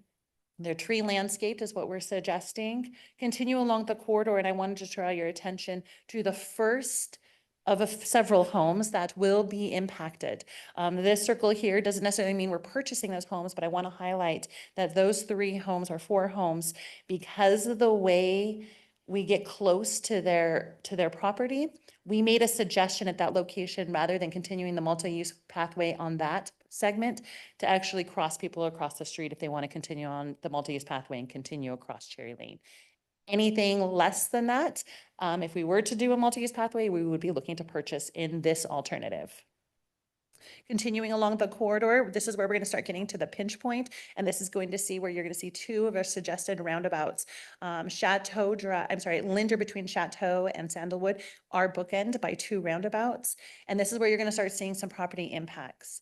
It was our hope with this 3 lanes with a shared use road that we were not going to have property impacts. However, After our last conversation, we did some analysis a little bit more, and that's when we started to realize that we are definitely going to have a few property impacts, primarily because of those roundabouts. This is also where you saw us try to get a little innovative in our approach to be able to preserve those homes. This is where you're going to see the suggested shared use road. The shared use road does provide access to those homes along that corridor through their own designated space. To give you an idea of what that looks like, again, those are the 3 homes that we're likely to have to purchase if this is the alternative that moves forward. And we have had that conversation with them that says, unfortunately, any alternative, and we're going to have to purchase your home. And so that was a conversation we just recently had. As difficult as that is, they're not going to see any surprises coming out of this.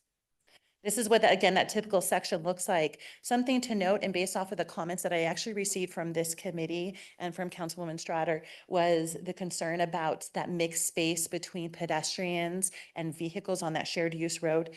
Something to note about that shared use road, it really is to only provide for access for vehicles who are trying to get to their homes. However, originally, the goal was to be able to create a space that's comfortable enough for everyone to mix in that space because it's so little utilization.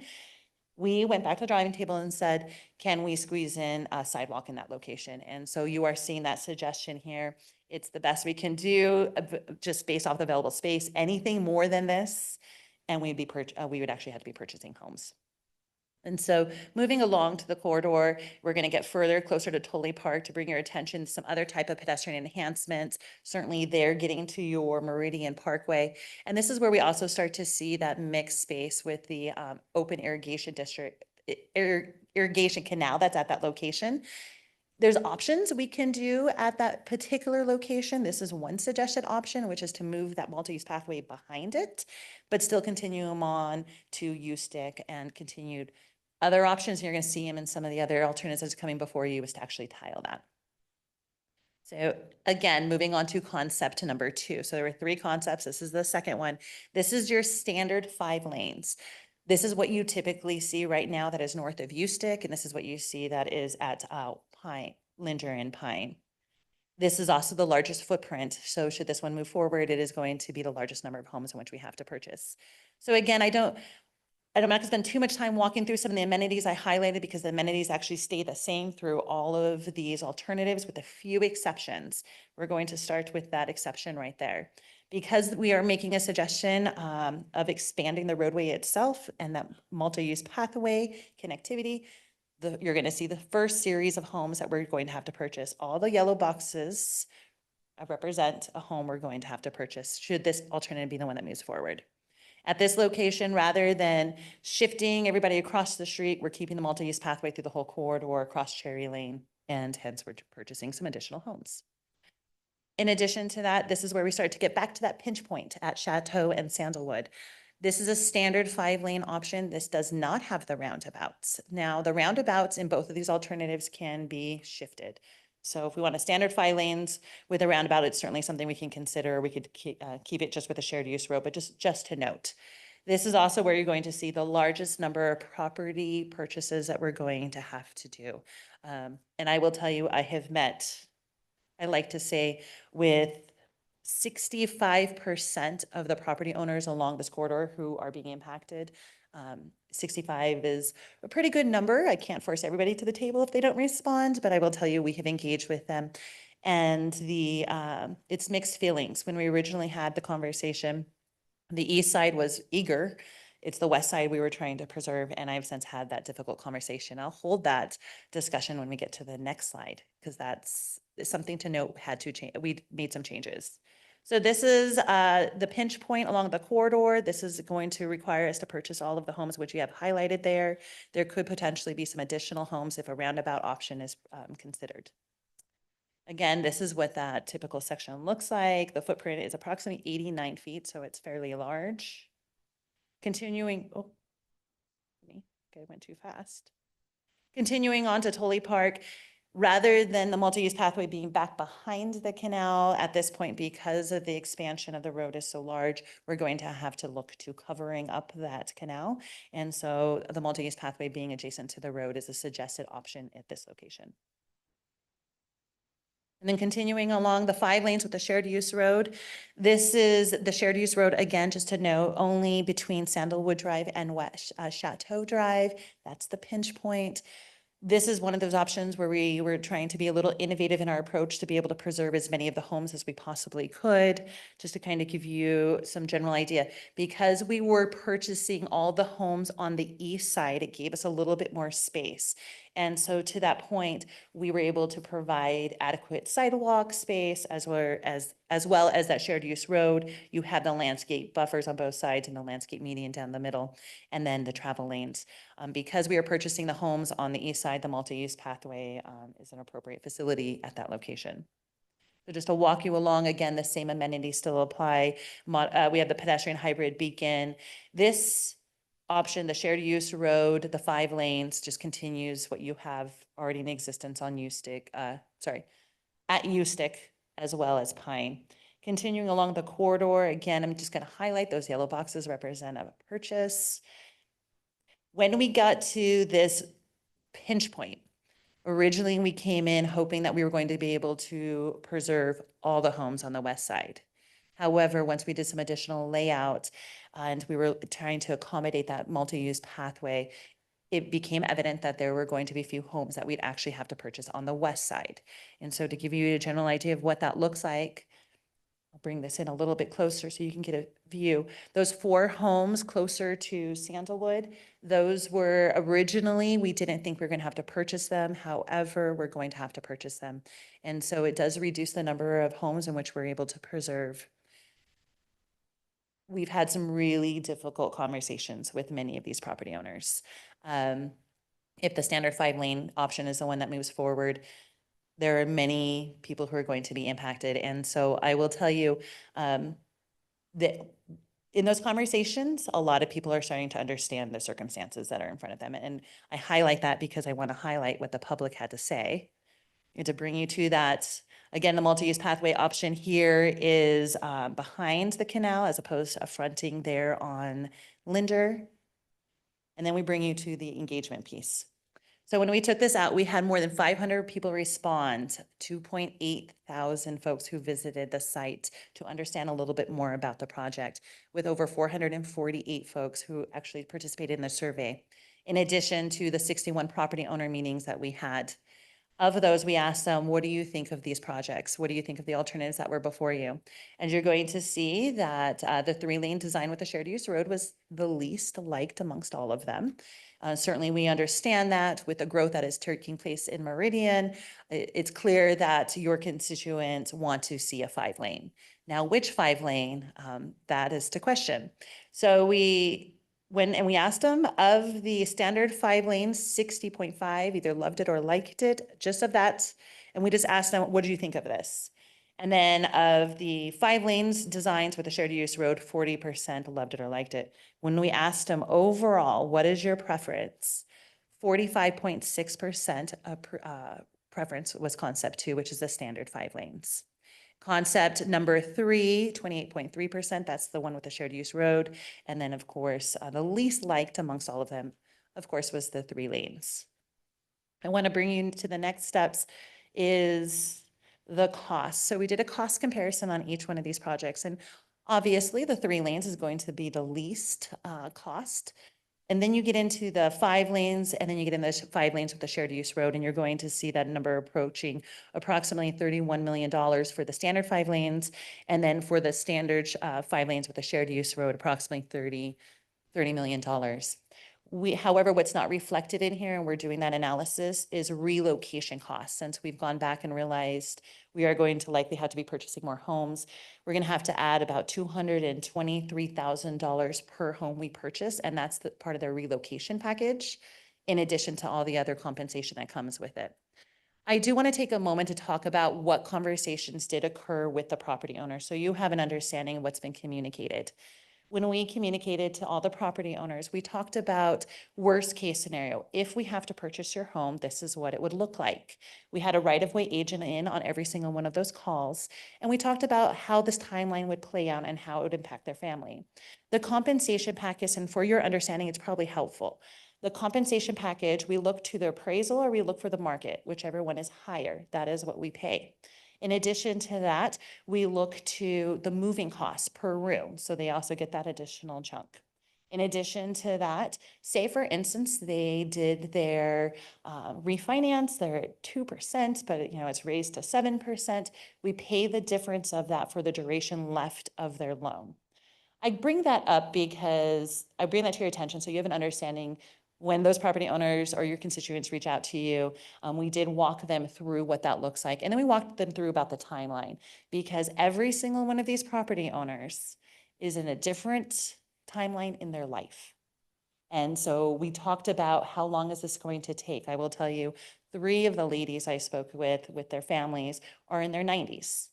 And certainly, they'd like to stay there. And so we took that into consideration. We talked about how much longer it's going to take before this project actually goes into construction.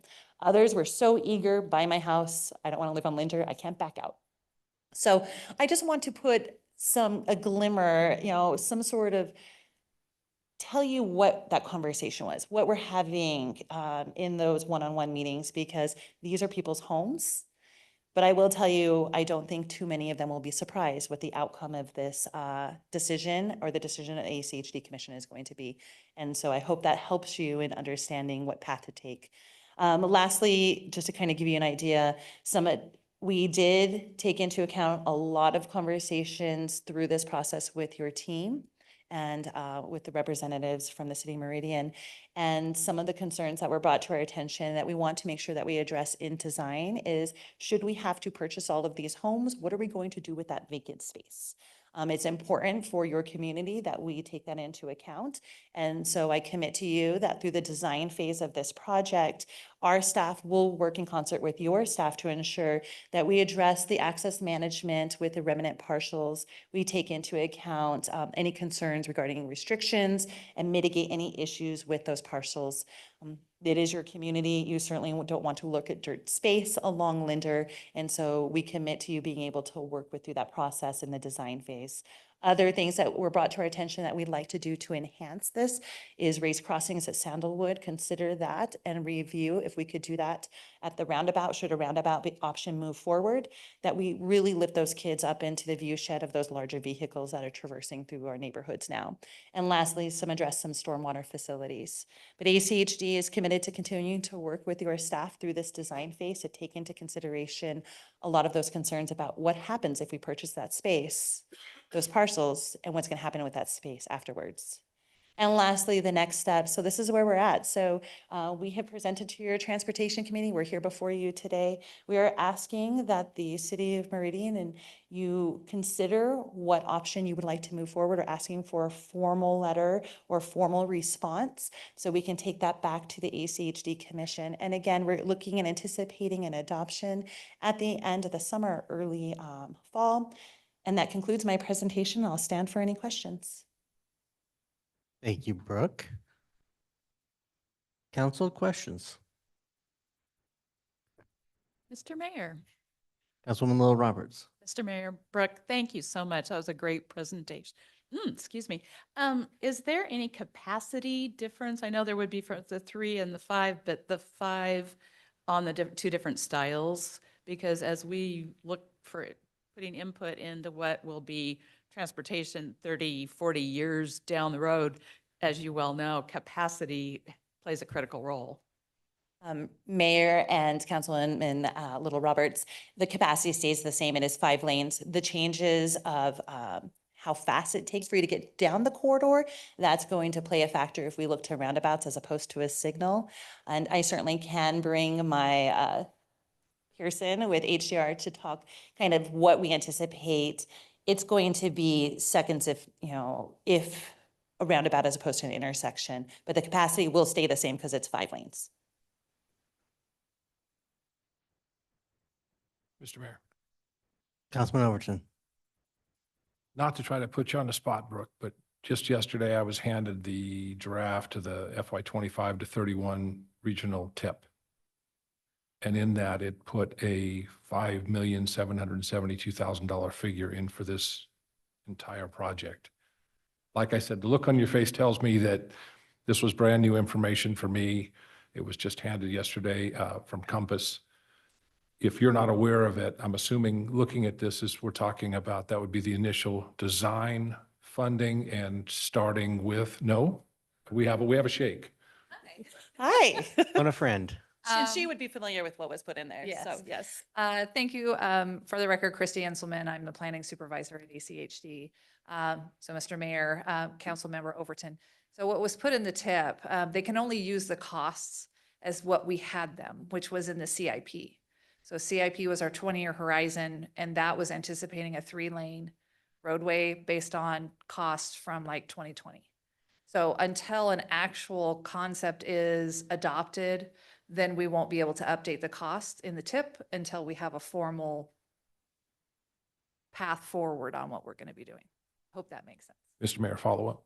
Councilor So Overton. it's best to look at that as kind of a placeholder until we decide which direction we're taking. Thank you. Mr. Mayor, Councilman Taylor. Brooke, thanks for the presentation. Quick question.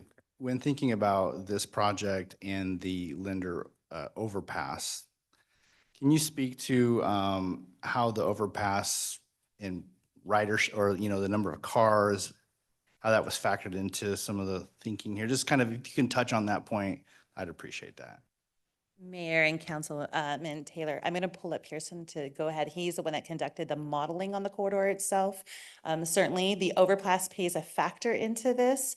I will let him speak any further details about what on the horizon it told us. For the record, Pearson DeWitt, HDR, Mayor Simpson, Member Taylor. So we got the Compass Long Range Model and used that to analyze the traffic associated with the proposed improvements. And what we learned from that is that the development of the overpass doesn't really affect the fact that the capacity on the roadway will work in either a 3 or 5 lane configuration. Because there are so many other north-south routes, and when you look at it from a larger origin and destination perspective, either alternative will work and it won't really factor in substantially because there is other ways to get to the overpass.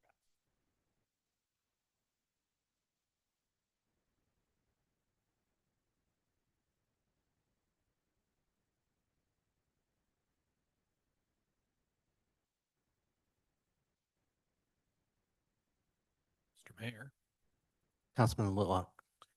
just on I think option 3 with the trees down the middle, who maintains all of that and how does that work? Mayor and Councilman Whitlock, and I'm glad I can say that. Congratulations. This is an agreement we would have with the city of Meridian pertaining to the maintenance of those facilities. Similar to what we already have in place when we look to do landscaping, it is in concert with the city of Meridian for the maintenance moving forward. Mr. Mayor. Councilman Caver. Appreciate the thoroughness of the presentation to us and the efforts you've made to our citizens. Your point about our residents being in all different places in their life. Were there some emerging themes or reoccurring themes that came from the public engagement that you tried to take into account? Were there big themes? Is it start this 2 years from now, start this now? I mean, you touched on it. Certainly if I'm 90, I don't want you to take me out of my home. If there's a new opportunity, right? I would hate to be one backing into Linder. I don't wish that on anybody. But were there any themes or reoccurring comments that you heard? And is there a plan to take any of that feedback into account with whatever option you move forth with? Mayor and Councilman Kavanagh, yes, there were a lot of themes. I will tell you initially, certainly where you are in your life makes these decisions and this impact a little different. Yeah. For a lot of folks, they were eager to, once we got to the third meeting, because I've met with them 3 times, most of them 3 times. Once we got to the third meeting, I think they had a lot of times to digest what was coming. For those who are older who would like to live out in their homes, I too would like to see them live out in their homes. Those were some incredibly emotional meetings. And when we looked at the costs associated with this project, certainly that's going to be a factor played into this. I'm only here to put the facts forward. As for planning and moving it forward, I look to our commission for that direction. I certainly look to the city Meridian for that direction too. But the themes really determine where you are in your life. And I will tell you, of the 60, so 65% is approximately how many people I've met with. There were 3 older women, all in their 90s. For them, certainly I want to see them live out the rest of their lives in their homes and would like to see that move forward. At $30 million for a project, I don't anticipate the dates we have listed in the integrated 5-year work plan are going to stay. So play that into the decision. But my hope is that they will be able to continue to stay in their homes. And, but I know that their families were with them in these meetings. A lot of them were providing support. But for everyone else, some people would rather not. They'd like to stay in their homes until we actually have to purchase them. Some of them are, please buy us out early so I can move on with my life. You know, one particular woman, insurance company wants her to change the roof of her house. And she's like, why go put in a 30-year roof when I'm going to have the house torn down? So that's decisions people are having to weigh. And then we show up at their doorstep and we have these conversations. But because we did such a phased approach in these conversations, I'm hoping that there aren't too many surprises. There will be 1 or 2 surprises, but I'm hoping we eased this process a little bit more for them. And we don't typically do this in a concept, but I think it was important for this project. Thank you. Mr. Mayor. Councilwoman Schrader. Yeah, just for some feedback, I'm still mulling it over, but it definitely doesn't seem like 3 lanes is adequate, you know, to meet our needs. And I agree with you that I think what Meridian residents expect generally would be the 5-lane. So it's really just a question, in my mind, I have eliminated sort of option 1, and I think it's just the next 2 concepts that sort of, I guess are there. So we have the differences, I guess, are the roundabout versus regular streetlights, right? Whether or not there's a shared access road that I guess would preserve some homes along the corridor. And then the pathway location. Is there anything else worth noting? Mayor and Councilwoman Stratter, no, you've highlighted the 3 changes or the 3 options of the 2 5-lanes. You can do a roundabout in either case. We just reflected on 1. You can do the intersection in either case. And then the multi-use pathway in concert in conversations with the irrigation district. That's one that through design, we can work through what the preferences are. Mind you, when we go through design, we'll have some additional public engagement to talk about more nuanced pieces of this project. Right now, it's a very high level just to figure out what option. And to your point, the citizens did weigh in. It looks to be one of the 5-lane options is the preferred. Mr. Mayor, Councilman Taylor. just one quick question, Brooke. The shared lanes or the shared roads, are those one-way, really narrow? They are one-way, so kind of come in, come out? Just like to better understand what that looks like. Absolutely, Mayor and Councilman Taylor. Yeah, you weren't here for the first discussion, and so I take some time really quick to kind of go over what that looks like. I'll reflect it there on the 5 lanes with the shared use road. You see the typical right there, so it is one way. And I don't know if you can see my cursor. Does my cursor show up? Okay, it doesn't. So I'm going to speak to it. So if you lived on the west side and you were getting to one of those homes that we were able to preserve with this option, and you wanted to go south, so you will actually come out of your driveway. I'm sorry, if you wanted to go north, you will come out of your driveway. It's one way south. So you're going to continue along. You'll come out, you'll go through the roundabout, and you'll flip around, and then you can go up north. And so that is, the shared use roads are one way for a good reason. We don't have enough space to give it to go 2 directions. With the roundabouts, however, we're able to facilitate that movement. The shared use road could not be necessary. It would be difficult with an intersection because we're not going to give you can still do it, but the roundabout is what enables them to make the turns and to get into their properties. Because you're also going to see, we are making a suggestion for the landscape median down the middle, and that's for access control. We made that determination throughout the whole corridor to minimize folks who are trying to make left-hand turn movements for the safety of the public.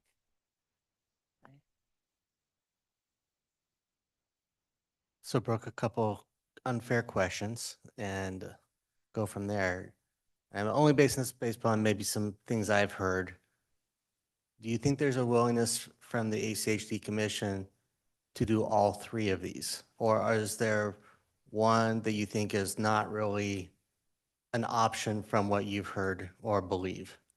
Mayor and council. So I can't speak on behalf of the ACHD Commission. Certainly it's their prerogative to choose which one. They are very much looking to the city of Meridian for your feedback and preference. I will tell you, all three options are on the table. So I gave this exact same presentation to them as I'm giving to you this evening, and it'll certainly be left up to them. I can't gauge, and it's not my place to gauge where they stand on this. I'm here to give the facts, but I will tell you they're certainly eager to hear what you have to say. Okay. Second and third questions. Getting the Linder Road overpass was like a Herculean effort at 10 million from ACHD, or 15 million at 30 million. I mean, to the questions you're asking about people's life decisions.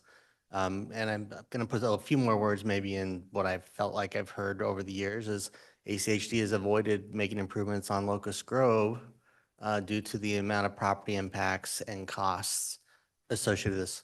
What is the likelihood that this is done in 10 years from, all things considered, financial with the rate, I heard today the cost projections for Eagle from Amity to Lake Hazel.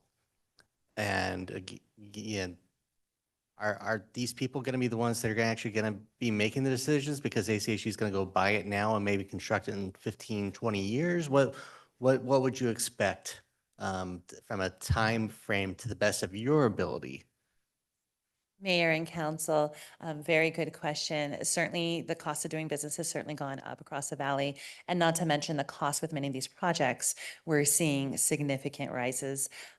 For programming itself, it is programmed in the integrated 5-year work plan to move into design in 2028. The cost does become a factor.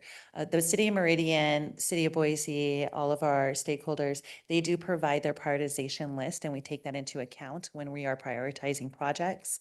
This price tag is high, but I can't certainly determine what our commission is going to agree to in programming these projects because it's ultimately up to them. But we do have this in the integrated 5-year work plan as of today for the design work to start in 2026. Well, granted, we're at 2024 now. Will that change? That could shift. But this is a priority project which you guys have identified. We're out here doing the concept for that good reason. The Linder overpass is a factor, but really the programming and the prioritization will have to come from the city of Meridian in concert with our ACHD Commission prioritizing this with the cost. But all of our projects are coming in with very high price tags, and that's going to be a decision our commission is going to be left to decide which one moves forward. I will tell you the price tag is for the whole project in entirety. To your point about can we go and do design? Can we start the right-of-way process? It is phased in over several years on all of our projects. So while we may not see construction right of way, we can start the other parts of this project to keep it moving forward and certainly in alignment with your prioritization that you guys put forward. Thank you. Just from my 2 cents for stuff. I think a normalized, and I say normalized meaning lights, not roundabouts on this corridor. And my rationale is I've got a roundabout near my house. I've always said there's a time and place for roundabouts, irregardless. But in this case, that corridor with the schools that are on it and other things, I just don't feel like roundabouts are great for a lot of bus traffic that will drive through here, especially if you're only going to have 2 on what is currently being built. I'm not getting the impression that we're going to go back and redo the other intersections on Linder, but just to throw in 2 roundabouts here in the middle, when you remove the housing obstructions, you know, with you'd want people driving slower if you had the alley or the people backing into the roadway, but when you remove that and you get to a more standard road section, at least to me, the regular lighted intersections would seem to work better than putting in two random roundabouts along this, what I think is going to be, no disrespect to the modeling, I think this is going to be much heavier, more heavily used than the modeling predicts long-term because of all the community access points that are along Linder that connect, you know, down from Eagle. You know, I'm not going to say Swan Falls. I've only driven down there once. I'm not going that far, but you know, the amount of people here in Cuna who are excited about this, I think the modeling is not going to be accurate long-term for what this road is going to be functioning as. Mr. Mayor. Councilman Overton. I actually agree with most everything you said and talked about that yesterday. I think that this is going to be a very heavily used road for the very fact that it's going to be a north-south from the farthest edges of Cuna all the way into Eagle. Already has a bridge crossing at the Boise River. And I think although we always try to predict what the vehicle trips per day are going to be on a roadway, sometimes we're wildly off. When Locust Grove was just an overpass, vehicle trips doubled almost instantly when that thing opened up. So I don't base what I think vehicle trips are going to be based on it being just an overpass, not a full on-ramps, off-ramps. And I think this Linder Road's going to get a lot of use, and I'll stay right now. I'm fully in favor of the 5-lane concept. It keeps it consistent through the whole area. I know it's a huge impact, but I think it's the right thing to do. Mr. Mayor, Councilwoman Schrader. would you pull up the concept 2 graphic that's similar to this one? Please? Mayor and Councilwoman Schrader, certainly. Thanks.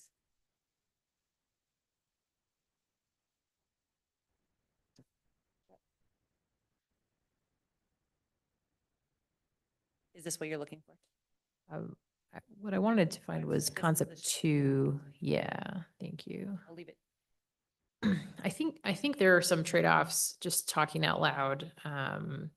Right. So I think the mayor makes a really good point about the pedestrian element with the schools and having, you know, kind of standard intersections compared to a roundabout. And I think to me, like the trade-offs there are, it feels like the roundabout concept is pretty critical for the success of the shared use road. Because it's going to be really challenging for those homeowners to sort of get in and out without a roundabout. I'm leaning a little bit toward concept 2, just because I feel like there is a level of predictability here. We're not then kind of innovating this shared use road that we've never really tried before.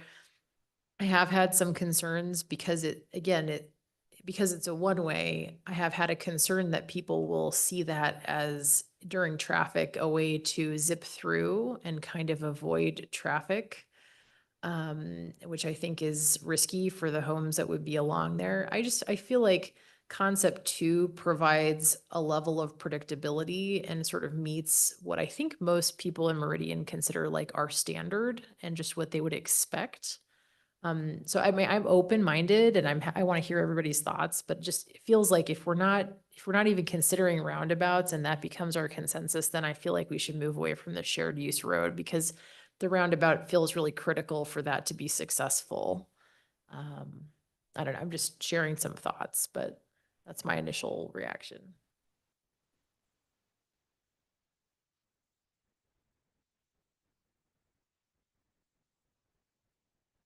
Mr. Mayor, Councilman Whitlock. yes, thinking back to the previous presentation, I'm on that bus too. I think from a safety standpoint, and there are some of those shared roads, and I don't think they're attractive. I don't think they invite a good feeling in your neighborhood. So I totally agree. I think it would become a thoroughfare for people trying to get around traffic that will naturally build up there. So I'm on that option 2 bus.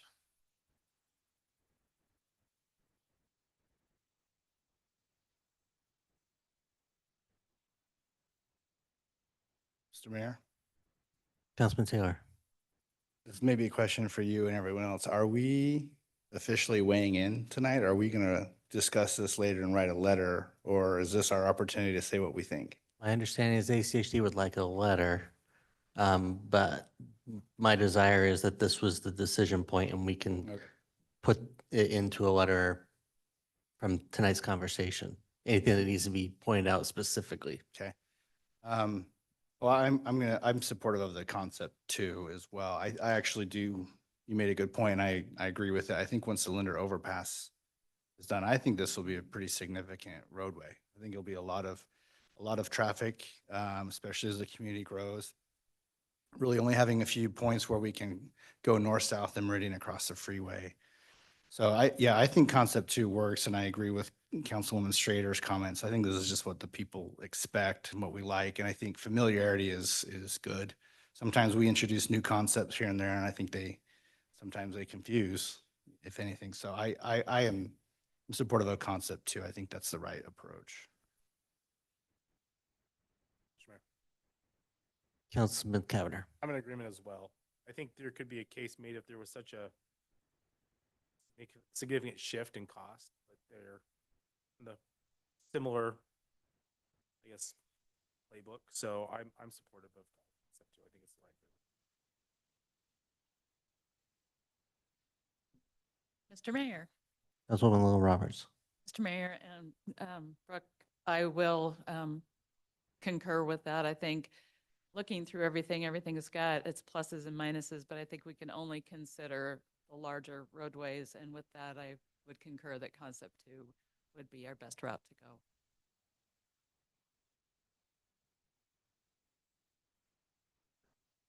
Okay, well, with that, you've heard the feedback.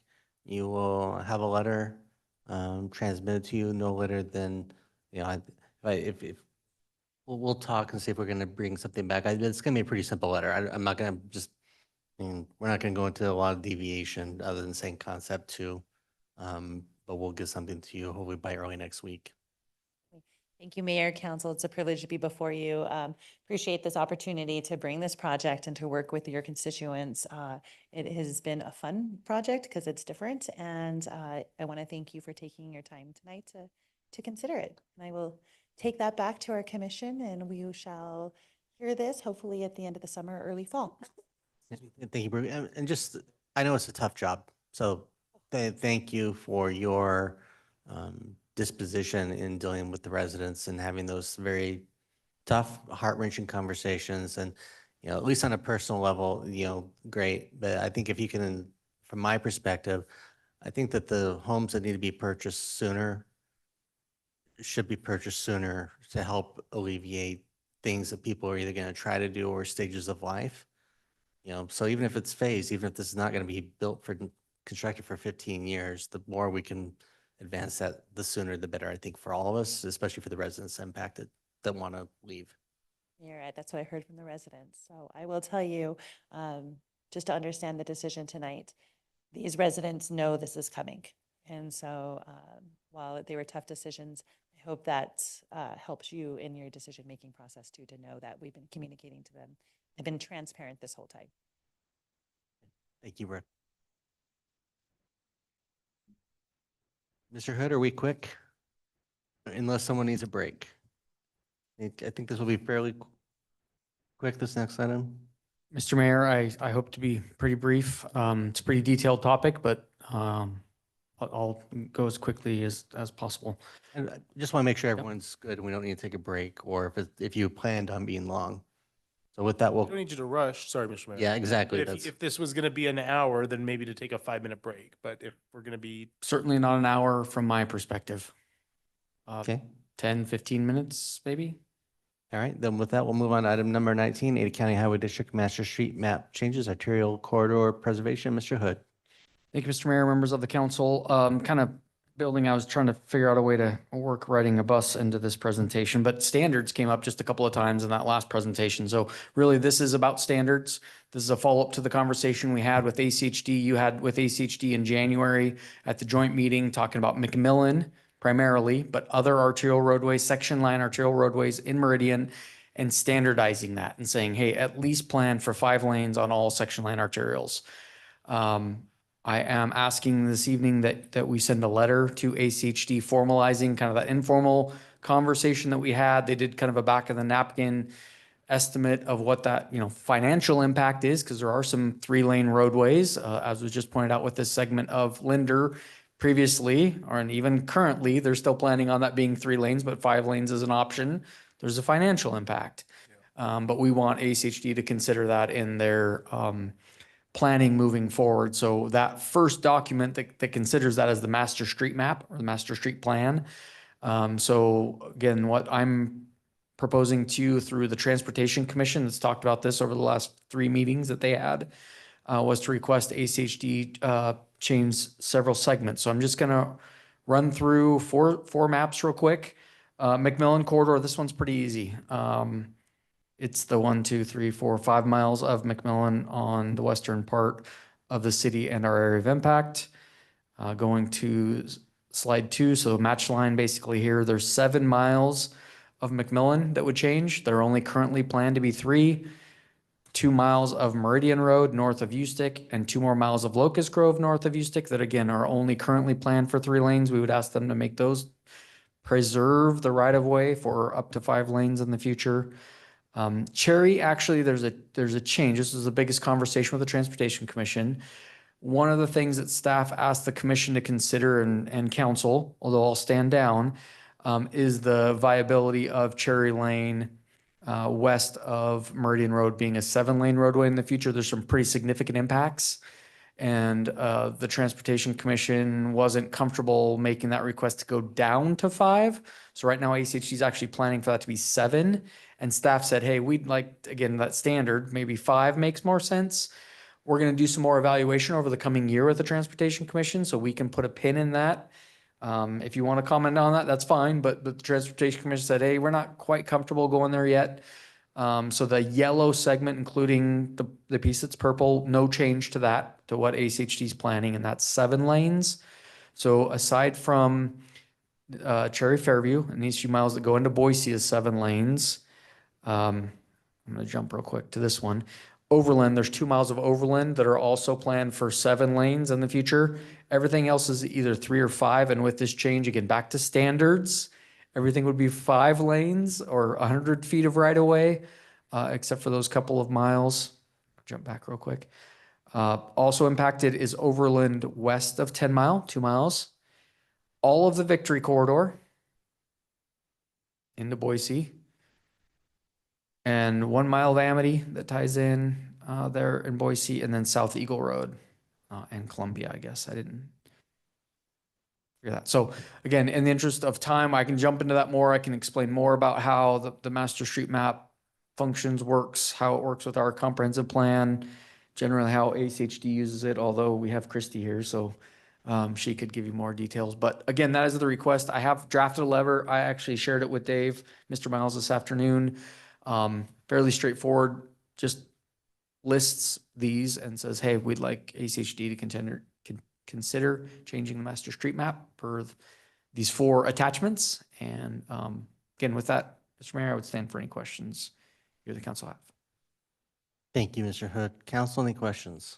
Mr. Mayor, Councilwoman Schrader. maybe I'm being dense, but just to make sure I understand. So the plan is to ask for the preservation of up to 5 lanes in these areas, except for where more lanes are planned. 7. Mhm. Right. So we're just sort of carving out, if you've already planned more lanes, we're not planning to shrink them, obviously. Yeah. Okay. I think it makes great sense, personally. Thank you. Mr. Mayor? Councilman Caver. Yeah, but I just want to make sure that I heard you right, that when you said staff wanted to take a look at the 7 lanes, is that City Meridian staff, Highway District staff? Both? Help fill me in. Yeah, Mr. Mayor, Councilman Cavan, I appreciate the question. A little bit, so mostly city staff, although at the Transportation Commission, we did have a representative from the West Ada School Districts who is also supportive of considering, I don't want to over speakers, but with the middle school being there, high school not too far away, 7 lanes obviously is harder to cross for a middle schooler that's maybe trying to go to a library or get home on the north side of Cherry Lane. So lot to consider there. You want to move traffic, right? There's projections with motorists, but you also have a livability factor. But again, back to your original question, mainly city staff that said, you know what, let's maybe think about this. Meridian Road with the interchange, maybe that's where we transition is our downtown from 7 and keep 5 lanes all the way to the west. I don't have a true pros and cons list developed, but it was something that we at least asked to think through a little bit more. Is a 7-lane facility right through the middle of our community make the most sense? However you define that. And maybe Caleb, at least in this case, I mean, you're talking about redevelopment before you would ever go do right away, otherwise as a purchase. So it's not as if though it is a little bit of a different conversation, Yeah. you can develop over time. And Mr. Mayor, if I may, just to follow up on that a little bit, the master street map mainly is about preservation, and there's not a whole lot to preserve there because there's not a whole lot of development from greenfield development. You will see redevelopment over time, but again, those impacts are pretty large on the existing properties that are there when you have to buy the additional right of way for ultimately 7 lanes. So there's still community impacts. But yes, good point, Mayor, that redevelop versus preservation. This is a lot about preserving for the future, whatever that may hold. Thank you. Council, we good? If so, I know I got a letter forwarded to me, but I haven't looked at it, but I assume it'll be a pretty simple, straightforward letter on this one as well. All right. Thank you very much. Thank you. With that, item 20 is ordinance number 24-2054. I ask the clerk to read this ordinance by title. Thank you, Mr. Mayor.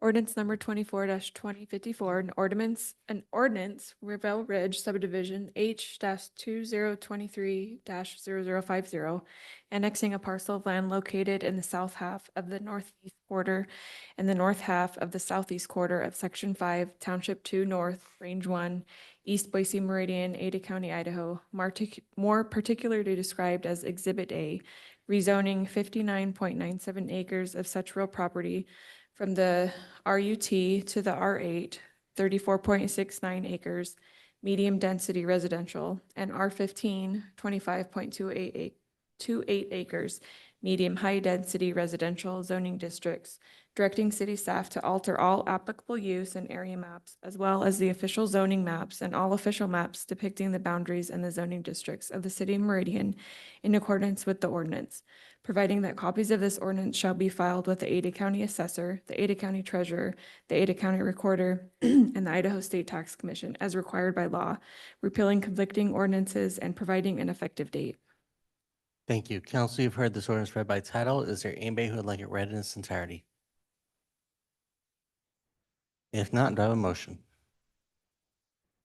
Mr. Mayor, Councilman Taylor, move that we approve ordinance number 24-2054. Second.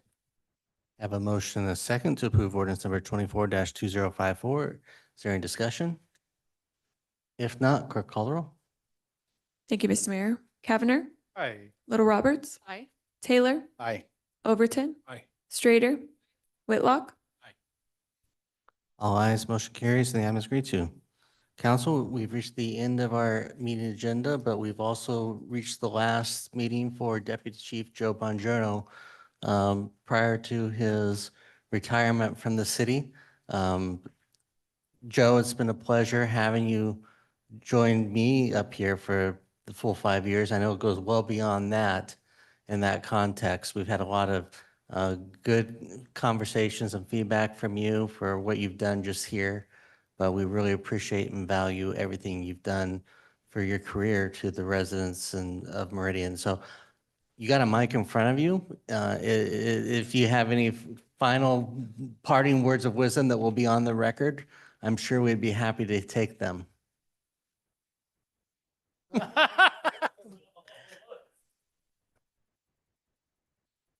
No, Mr. Mayor and council, thank you so much. It's been a wild ride for sure.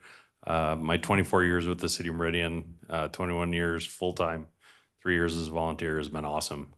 I'm happy I made it to the end of my career, and it's been a blast sitting here with you guys. Thank you so much. Right. Council, anyone else? Yeah, Mr. Mayor, Councilman Cavanagh. take a mic away from me tonight when it comes to this one. Chief, you've taught me a lot, and how I look at a land use application today is much different than how I looked at it 10 years ago, and it's thanks to you. You really bring a public safety approach to all of our work, and you have made us as a city better, us as a council, me as a council member better. I will forever use the term speed pillows as long as I exist. But there's something bigger than that. And you're just an incredible man and a father and a husband and a leader.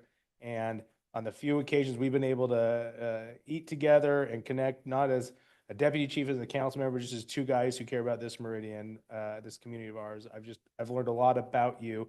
And I just continue to admire you both personally and professionally. Know that will continue long after Friday, and really want to just wish you well in a new chapter. We appreciate you. Mr. Mayor, Councilwoman Little Roberts. I'll try to do this without crying. I already got to hug him outside. I first encountered Chief at the chamber. He came to do an inspection and learned a lot that day about, and have been learning ever since. It's been a pleasure to get to work with you the first time and again the second time. And so you will definitely be missed.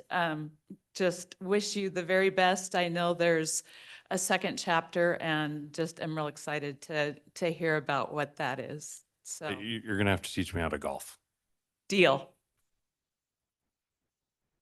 Mr. Mayor. Councilwoman Schrader. Yeah, no, I just want to share everyone else's comments and thank you so much, for spending your most precious resource, your time with us for so long and building a career here. You've obviously made a huge impact on everybody, and I wish you well on the next chapter. Mr. Mayor. I was gonna try to go to adjournment, so I didn't want you to have to say anything nice about someone from the fire department, but Councilman Overton. Mr. Mayor, I'm struggling here, but I'm going to get through it. I've spent a career not having to say too many nice things about firemen, but in all jest, you have been a supremely dedicated member of the department, and I'm proud to call you chief for all of your years of service to this community. Every night you're here, we can tell that your only interest and your main interest is for the citizens of Meridian, not for yourself. And that's what's most important that you carry with you and be proud of. Appreciate it.